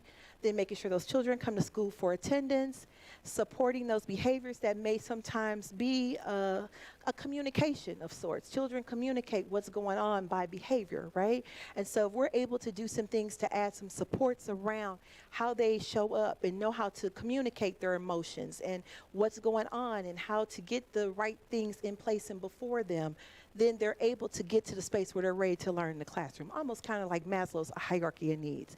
If we take care of the basic needs, we're able to get to the sufficiency space where they can actually grow, the self-fulfilling space of being better. And this is just kind of some of the stats that we had when we were in the 2016-2017, where we were able to move from Clay Elementary to Bryan Hill. Bryan Hill also had the opportunity of having 3 mentors in the school. During their highest year, during the 17-18 year, they were able to get to 96.8% in terms of attendance, which was the highest in the district at that time. And it was because we had 3 people working intently with families. So you're talking about employment, if people needed jobs, or if they had a job but needed to make more money, they were able to get access to other places where they could get that resource in place. You're talking about if there was a space where someone may have identified that we're about to lose our home, or there was a house fire, there was somebody specifically right on the set to be able to help them manage around that. Because when you're in a crisis, you're not thinking about those things. And so having somebody to help you work through it and think through it is a possibility of how quickly we can bounce back from this tragedy or this crisis and be ready to go forward and figure out what to do next. And so these are just some of the services provided. We're talking about crisis intervention. We also have, like I said, spaces where Urban League offers over 60 services. So you're talking about employment services. You're talking about LIHEAP services that work, whether it's hot or cold outside, making sure people's electricity or their gas stays on. You're talking about food. So even during the pandemic, a lot of space was given in terms of giving food out to families. But not only that, if they weren't able to get to the food, our team went out and dropped it off. So it was about taking it out to the home, doing home visits with the social worker. A lot of times when social workers have to go on home visits, they don't want to go on those home visits by themselves. It's not too safe sometimes to go in certain places without someone there. So a lot of our team go out with those social workers when they go to home visits for attendance and truancy to see what's going on, and there's another person at least with you to help you feel a little bit safer in that space. But we also do things in terms of besides the home visits and working with other partners like the Little Bit Foundation or, other organizations within the school. We also make sure that they're doing campaigns to make it fun to come to school. So that's where the mentoring comes in place. So it may be like a red carpet affair. So all the children that come to school, a lot of times a child may not always get recognition around academics. They may not always get recognition around behavior or being very helpful, but they can always be recognized for coming to school. And a lot of times people don't recognize it, but the child that normally needs a little bit more support shows up the more often. And so to be able to celebrate them that way gives them an opportunity to be seen, be heard, be felt, feel a sense of belonging. And our team really wants to celebrate that, to keep children encouraged to come to school so the attendance can stay in place as well. It may be books and breakfast. So sometimes we also work very closely with the parents, as we said, to kind of encourage them, hey, come on in and read a book and have breakfast with us. And while we're there, then maybe that's sometimes how we can get an assessment done, or be able to get more information to know how to support the family. So in that space, that's what we're talking about, books and breakfast. We're having breakfast, but we're learning and reading together as well. So those are just a couple examples. And this goes back to the mentor model where we started out with 3 mentors in 2 schools. And now we're kind of 1 mentor in 9 schools, but the goal in one of the schools still has 2 mentors in it. And the goal is to always support the family and work very closely with the staff. We can't do this alone. We work in conjunction with the staff. So we're not operating isolated. We're operating as a team that supports the family and the children to really be able to grow through the space of whatever the crisis is, whatever the support is that they need to be in place for. And this was our data from last year, just showing how it was growing. We weren't able to get it yet for this year, but we probably will be able to add that in there as well so you can see. But the one thing I want you to know is monthly, I send reports over to Dr. Bourget to let her know exactly where we are, how many phone calls have been made to support attendance, how many phone calls have been made to engage a family member, how many visits were made to support a family in crisis, how many crises occurred that we were able to alleviate. This kind of information helps her to be able to know real time what our team is doing specifically to support a family as well as a child in that space to grow through that experience together in the school setting. It doesn't matter if we're just saying we're in the school working. If you can't see what we're doing, then it isn't happening. So we have to be able to produce results to show you exactly if you have a space where you're having 25,000 meetings or interactions with children that are one-on-one interactions in terms of mentoring. And that mentoring could be small group, you know, and we're talking about what things we do to get along better with our friends, how to get along better in a school setting, how to learn how to work with your teachers. Not every teacher is out to hurt your feelings. We're trying to figure this thing out together. Sometimes it can be our team working with kids and girls on the run. Some of them do chess. It depends on the talent of the different mentor, so it looks a little different in each school, but there's always someone showing up to show how we support children. One of the ways, even academically, one of our team members started a fry challenge where if you complete 1,000 words on the word wall, you get to have McDonald's with the mentor. And so that one is the huge one. It started out really slow and was kind of moving slow. By the end of the year, we had over 40 kids trying to compete to get McDonald's with their mentor. So this just kind of gives you some of the numbers real time. So it shows you how many phone calls were made that were specific to attendance. And that's about 25,000 plus phone calls are made home. And I'm not just talking about a phone call like bring and then you hang up. Like, did anything happen from that? No, we're talking about we take a specific notes, like we tried to call, this didn't work, we're going to try again to see what we need to do. If it's been 2 phone calls and no answer, then it's time to look at doing a home visit or to try to talk to someone else to see what's going on. If there's an emergency contact in the form that they fill out for us that they turn in, we are trying multiple ways to try to figure out how do we get family members back engaged where they understand we're working in this together. You know, we're in this together. It's not all on you. It's not all on us. It's not all on the child. It's on us to work together in behalf of the child to make sure that they're getting to school so they're ready to learn. So those kind of give you a little bit of a background of what we go above and beyond to do to work and make sure that we're helping the family understand that we're all in this together. And that just kind of shows the percentage time that you see. So if you notice, half of the time is spent just in the phone calls for attendance and family check-ins. And those family check-ins could be, I've done a crisis intervention support with someone, and I need to follow back up to see, okay, you said you needed some phone call, you needed some referrals for employment. Okay, did you call them? Did you get a chance to go? Did you pick any, when we gave you that referral to go get a free computer with AT&T, did you go pick it up? It means nothing to give a referral if you don't follow up to see if this is really something that they're following up and utilizing. So being able to say, not only did we make the referral or we gave the referral, we follow up on it and follow through. If they need, sometimes they've gone to orientations that we're at for home buying at Urban League. Some of our team will show up with them to make sure they don't feel alone when they go for this class. So sometimes the mentors learn a few things in the class too, but it's them there together, and it shows that you're not out there on your own, because really this program is about support. A lot of people, when they're in challenging situations, don't always have a support. And that's when they start feeling alone. That's when they a lot of times withdraw. And when they withdraw, that's when a lot of times we see the decline in attendance and things like that, because people don't feel supported. And so this is just kind of telling you a little bit the day in the life of a mentor. So a lot of times they fill in different ways that I hear about them like, oh, okay, well, that's pretty cool. You got a chance to help out in that way too. But it's really about supporting the family and supporting the child.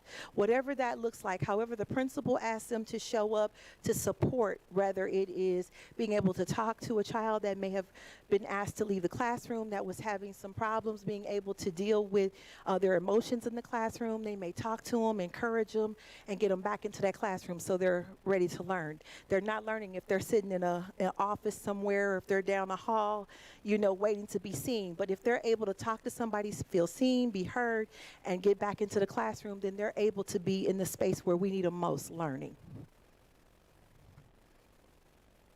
And then just support year-round. During the summers, when most people are off, we're still on. We're reaching out to families. We're finding out what's going on, because a lot of times that's when they need us most.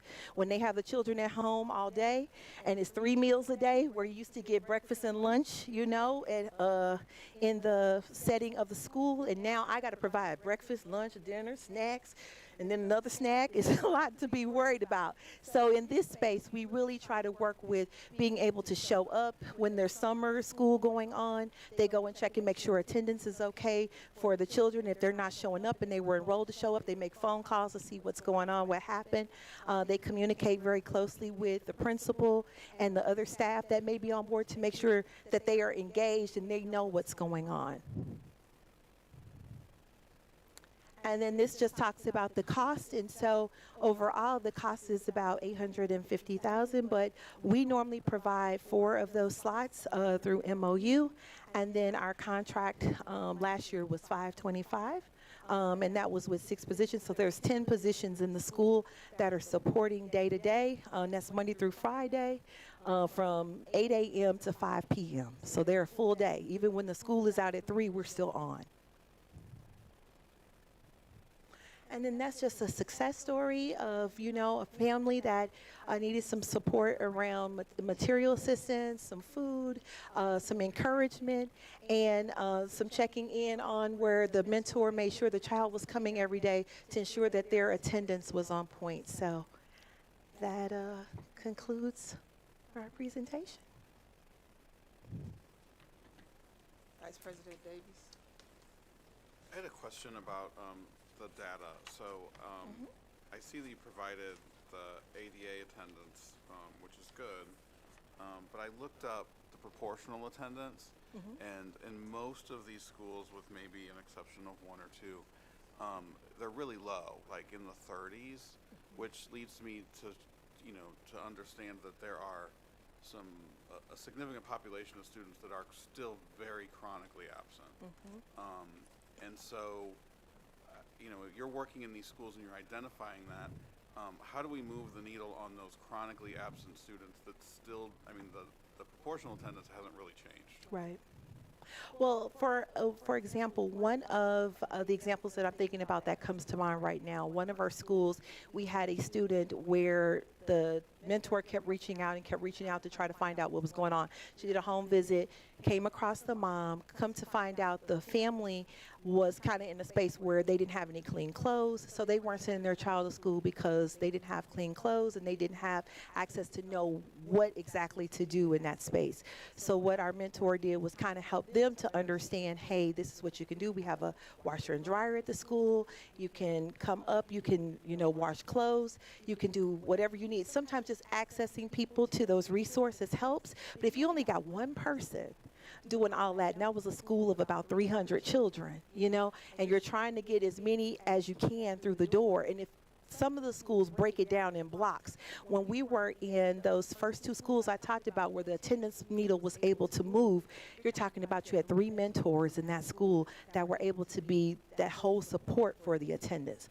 One person, a lot of times in that school, the principal will break it down among her group. She'll give it to, you know, like her FCS, or she'll give it to her social worker, she'll give it to us, and we may target task our kids that we're responsible for. So you may see the needle move now with the students that we're working with, but it's still got to balance out. So we work together as a team to learn how to balance it out. So that's where we're still trying to make that caveat change right out of the pandemic and learning how to get those kids more actively engaged, involved, and get those parents back more engaged to understand their role in helping us to help their children to be successful. And so, when your mentors are working with families in a situation like you described, do you also work to get them to do the paperwork?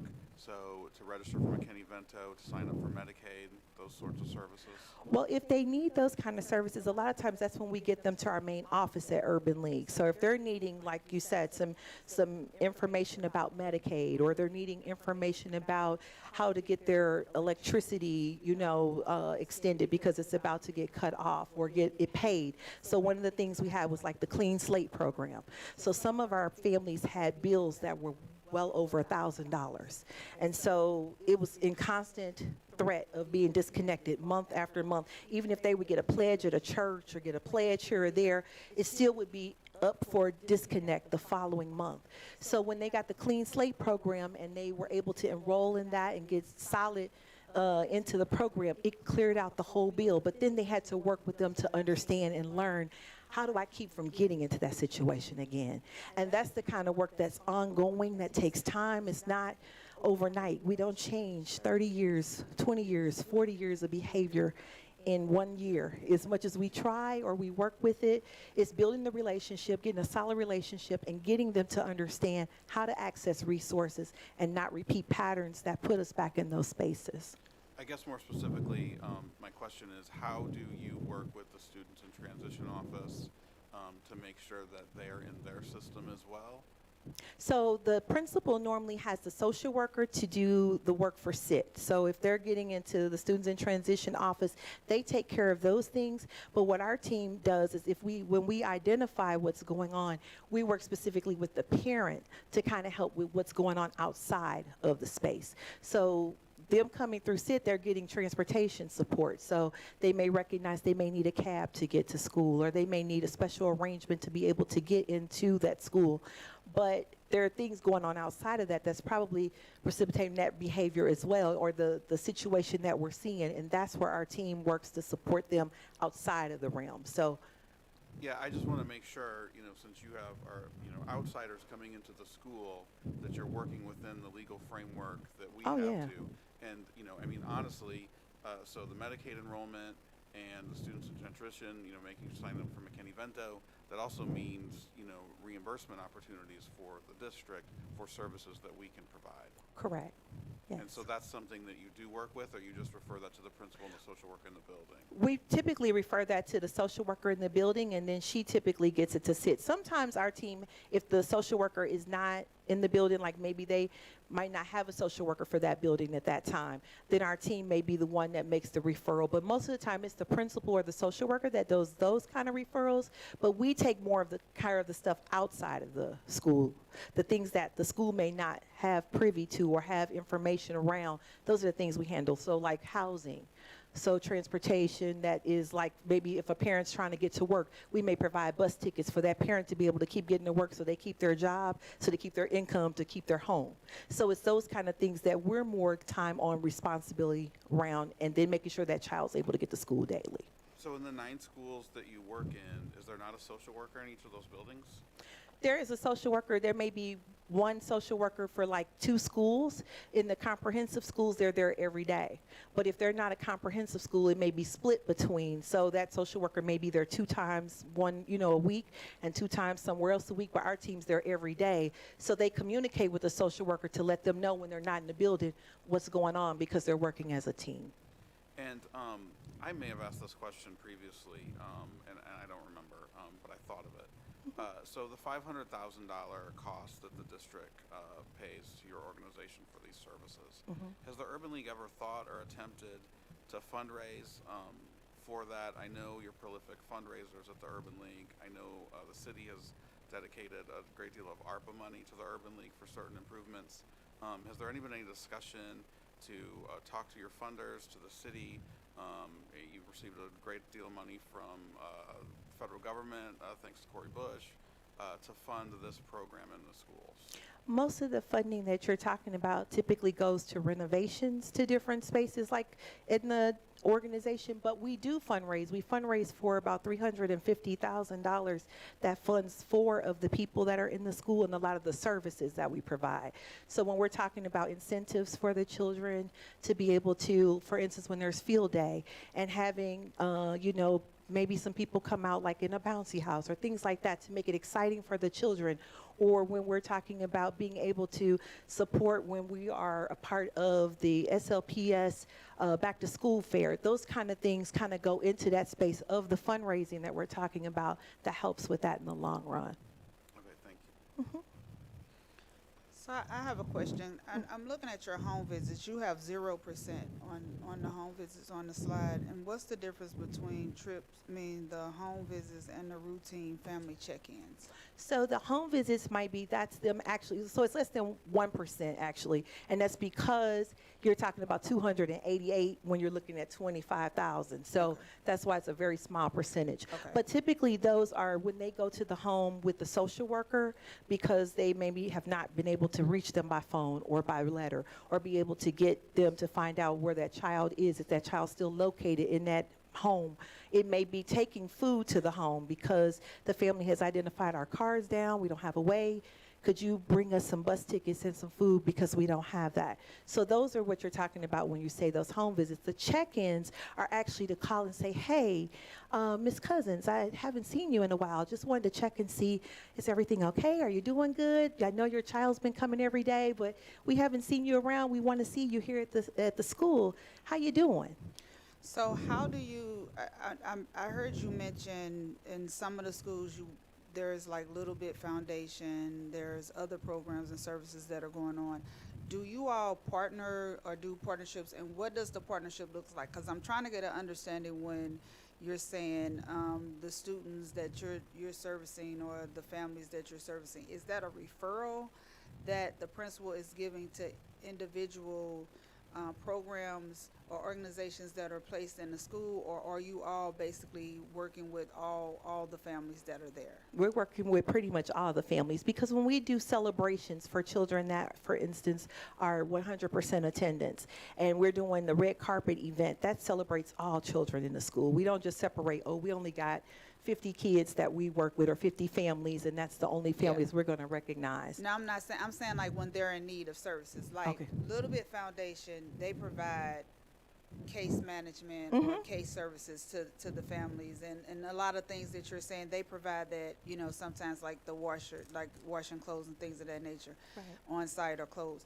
So I'm saying how are you all able to coordinate those levels of resources and services? Because looking at their data, looking at the report that they provide showing like what they're doing in the schools is like yours, their home visits, things of that nature, the case management and crisis that will happen with some of the families that they're actually servicing for the district.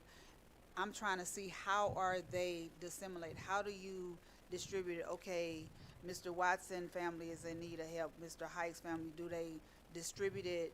We're going to refer this to Urban League. We're going to refer this to Little Bit Foundation. Like, how is that determined, and how do you build your caseload, so to speak? So what we do is we give our packet in the beginning of the school year. Our packet goes out with all of the enrollment packets for the school. Okay. So parents sign up right then.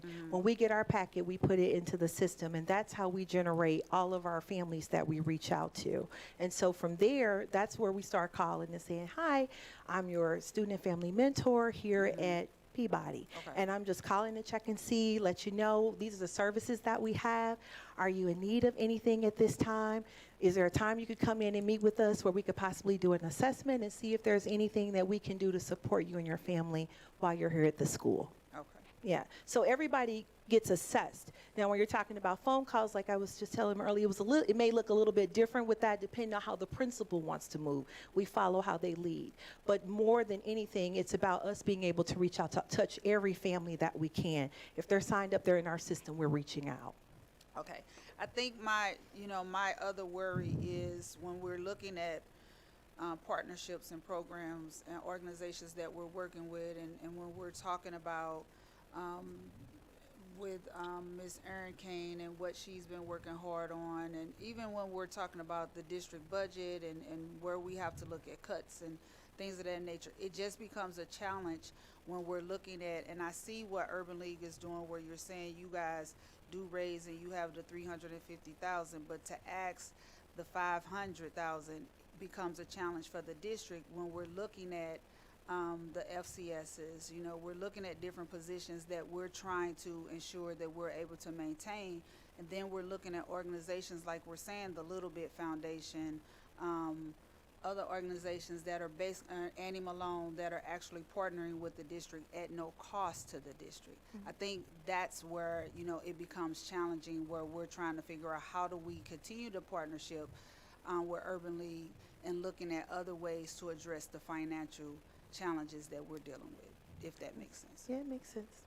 Any other questions for Urban League? All right. No other questions? Thank you, ma'am. Thank you so much for your time.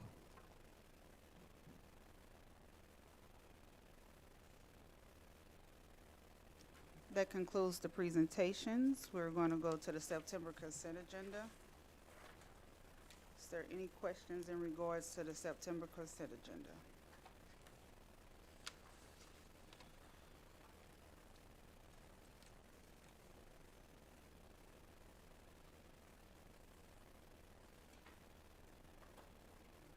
Seeing no questions, we will go. I just. Two questions. The first one I have is 09102404 about the contract renewal with Dell Corporation. So this talks about this tracking software will be added to the Z-Space laptops. Is this a specific software through Dell, or is it specifically through Z-Space? If someone could explain that to me. That is specifically through Dell. What's going to happen is SLPS will then put the tracking system on to the Z-Space devices that we have. So Dell tracking system on those Which is similar to all of the other ones that we have. Okay. Yes. The other question is about 09102407 to approve a contract with LDR Admin Service LLC to provide executive support to the acting superintendent. I would just love some more explanation about what exactly that's going to look like. It says not to exceed $40,000. So more information about how many hours that admin service would be spending, supporting the acting superintendent, and more about that recommendation that was made to pursue that contract.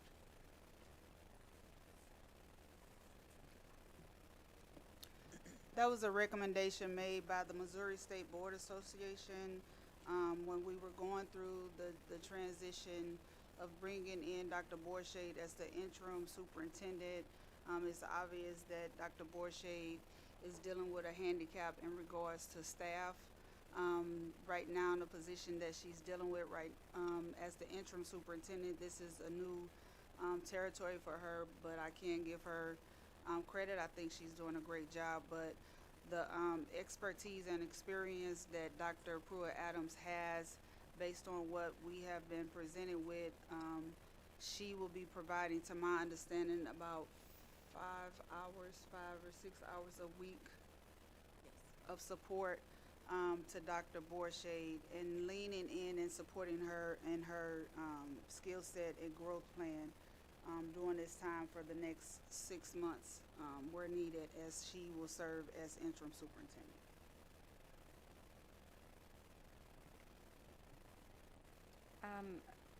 On 9/10/2407, there's not a duration necessarily on there. What is the date range for that item?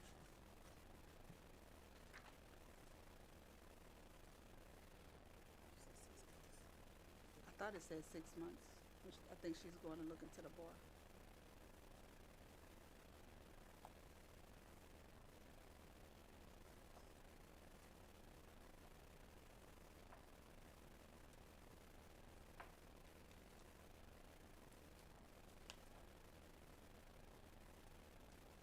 And another question I just want to clarify, the Missouri Association of School Board Organizations? She's that- with the Missouri Board, she's with the Missouri. Is that the Missouri School Boards I Association, think you matched MSBA? the two up. Yeah. She has been working with MASSA. Okay, and MASA then- for but school then administrators. She's also working with MSBA. Okay. So it says Missouri Association of School Board Organizations, but that will be fixed to reflect both? Correct me if I'm wrong, President Cousins, she was recommended by MSBA, Yes, but she has previously done work for MASSA as part of their new superintendent mentor program. she continuously does that, yes. And MSBA is starting their own service of that, but the contract is with this other company that she works for. And the recommendation and the goal is to bring on more support, staff from MSBA to support Dr. Borshade as well as Chief Banks, during this time. Okay, I just want to make sure that it'll be ironed out before the final vote, It will, yeah. just for Did you clarity. Did you out of time, Frank, Dr. Borshade? But we will make sure it is earned out, board member hours.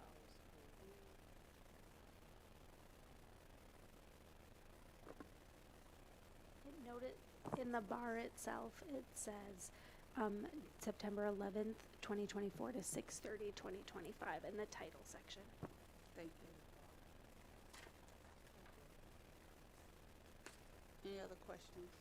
I had just a very general question for really all of the community partner MOUs, which starts, I think, with 11 through,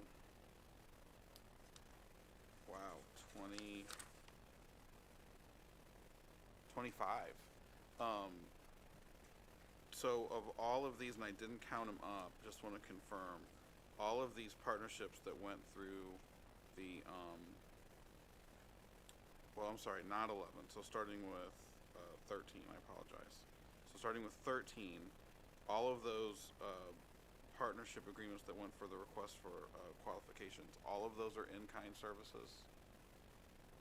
Okay, I see Ms. Kane saying correct. Okay, that's amazing. That's an amazing amount. And I don't know, Ms. Kane, and I'm just gonna throw this out because maybe you know, is there an approximate dollar value of those services?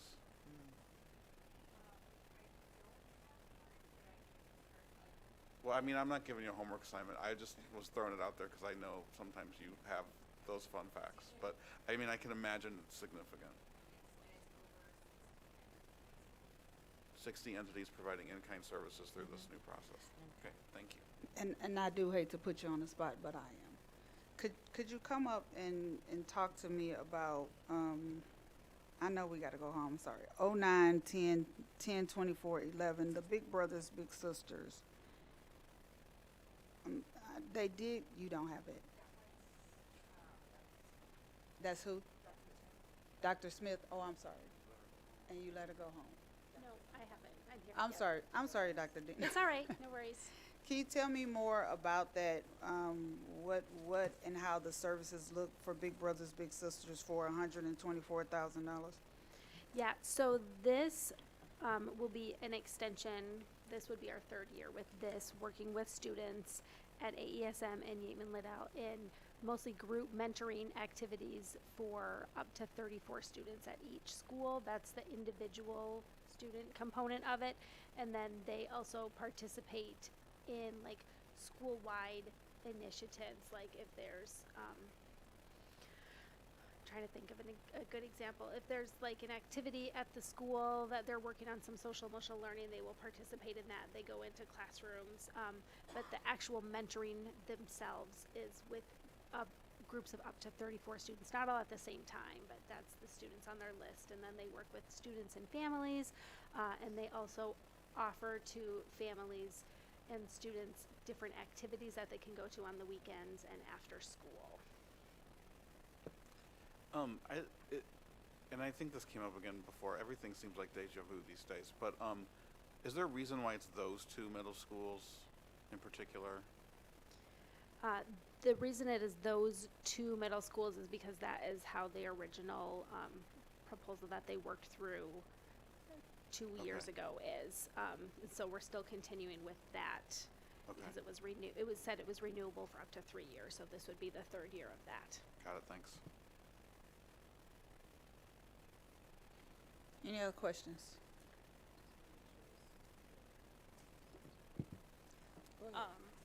So I just want to make sure the dates are clear from September through June, 1 to 5 hours a week, up to 5 hours a week. Yes. You're welcome. Okay. I kind of have a group question and I don't know the numbers. But there's several things here where we're accepting grants. Like the first one seems pretty exciting. And to accept funds for phase 1 of Renew America's schools focusing on reducing energy consumption at 15 school buildings. A donation of $300,000 from the Department of Energy. And then we also have the contract with Jezreel Consulting for grant writing. And then I saw some for McKinley High School where they were accepting money. And do we have, my kids are at McKinley, so I know that the teachers are working on writing grants and stuff, but do we have that support at other schools to, you know, have the oomph to get the grants? We need a lot of support when it comes to grant writing. A lot of support. And so in some cases, teachers may see something and they may write a grant, but we need a lot of support for grant writing. Right now we have one designated person, which is our superhero, Ms. Kane. 63 schools? Yeah, we need a lot of support when it comes to writing grants. Okay. I just was, you know, our school popped up, so I looked and I was like, well, I hope other schools are able to do this as well. Yeah. But it sounds like that's one of the things we need to put in our plan. Yes, we need a lot of support. All right, thank you. You're welcome. So what would that support look like, for example, for a teacher who wants to write a grant for their, I don't know, their 3rd grade class or something, that contract renewal with Jezreel, like what kind of services are they getting? Are they getting some kind of instruction, or do they just kind of hand it over and say, hey, here's this grant, go after it. Can you get this for my classroom? Kind of walk me through what that looks like for, you know, like when you mention a teacher that finds a grant that they'd like to bring to their school. I'm going to ask Ms. Kane to come and talk about Jezreel. But I know Thank we you. need a lot of support when it comes to grant writing, because one person writing over 400 grants, when the ratio should be maybe 75 to 1 or at most 100 to 1. But go ahead. Yes, good evening, everyone. So Fielding Jezreel has been a grant writer for the district under contract for several years. She has extensive federal grant knowledge. A federal grant can take anywhere of about 100 hours or more to compile, and she's been a real asset in helping us not only package our application, but make sure that we are competitive in our application as well. And so she would be working with my office to really identify opportunities as they align with funding opportunities along with our district initiatives. So I guess, are they doing more of the actual grant writing or the opportunity identification? Like if a teacher finds something that they really think that they should focus on, or like, hey, there's a $10,000 grant for 3rd grade reading or something for whatever, and just Yeah. right. So this contract is really for federal grants, which is pretty much 7-figure grants. So for those smaller 10,000, they would be working with myself, the foundation, to really help hone that application as much as we can. okay, and what does that pathway look like for those teachers to reach out? They just send you an email, or where do they start with that process? So they start with their principal and their school leader, make sure that everybody's in alignment, and then they pull me in and we look at different funding opportunities and how we can work together to make those timelines, or if this is a right fit for that specific school or program. Gotcha. And I guess not to get too far off topic, but last question. How many of these grants are teacher and classroom originated that come from the teacher or a student with an idea, and it really comes from that bottom level up and that kind of come across your desk? Yeah, so the majority of the grants are federal grants, so it's more program-based, like looking at CTE or the Renew America Schools, which is looking at updating the infrastructure, building envelope, HVAC, all of those things for 15 different schools. So a lot of it is more district-wide than specific classroom. But I am working with a teacher at Yateman. I know Dr. Wallace at Sumner was interested in a few grant opportunities, so I am doing a mixture of both. Gotcha. Yeah, I was just kind of focusing, not necessarily on the Jezreel Consulting, but the just overall kind of pathway to that support for grants, as Dr. Bourget said that we need. So just thank you for what you're doing. And it's not an easy job to write grants. It's tedious. So thank you. Of course. And thank you for your support of our teachers. Thank you. Any other questions? We'll go to the board reports.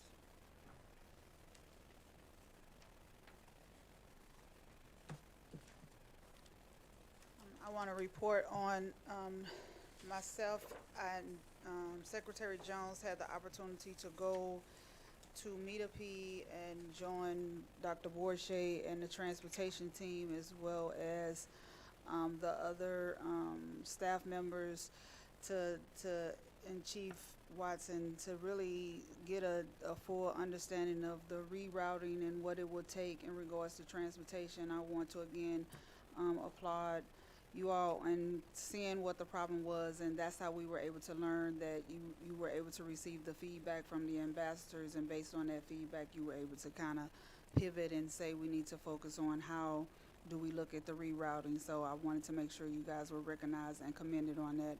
First day of school, I actually had the opportunity to go and see 4 of the schools and really see the principals in action. The principal at Hodgin School was like beyond welcoming and excited. She did an excellent job from what, welcoming the students as well as the staff she had there, as well as the teacher at Lovinger. The principal at Lovinger, he was like just all over the place, handling and making sure that he was understanding and being understanding in regards to the transportation challenges. What I was able to do and I thought was so amazing, and I always want to give her recognition and her flowers, is Miss Tracy, who's over the PAC, and how she really came together and did the car pooling process. It really worked because I was able to talk to the principal at Lovinger, and I was like, when the parent couldn't do the transportation, I said, have you looked at this process? And they were like, what? And they really got into it, so I think that really helped him in regards to the transportation. But I just wanted to make sure you all know that I see you and I see the work that you're doing, and I want to commend you for that. Any other board reports? I don't have a report, but I would like to say that I was able to go to 5 schools on, I'm going to call it opening day. But I really appreciate how the principals and the teachers were so excited for our kids to show up.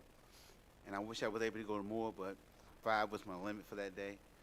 But I'm going to still reach out to the rest of the school, because I think it's very important that we as board members show these teachers and principals that we do support them. We're not down here just trying to do stuff. We really do support and appreciate all the things that they do for our kids. Thank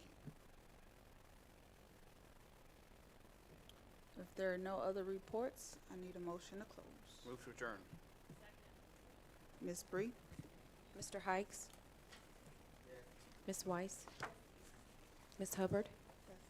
Ms. Val? Yes. Ms. Jones? Yes. Mr. Davis? Yes. Ms. Cousins? Yes. Meeting adjourned.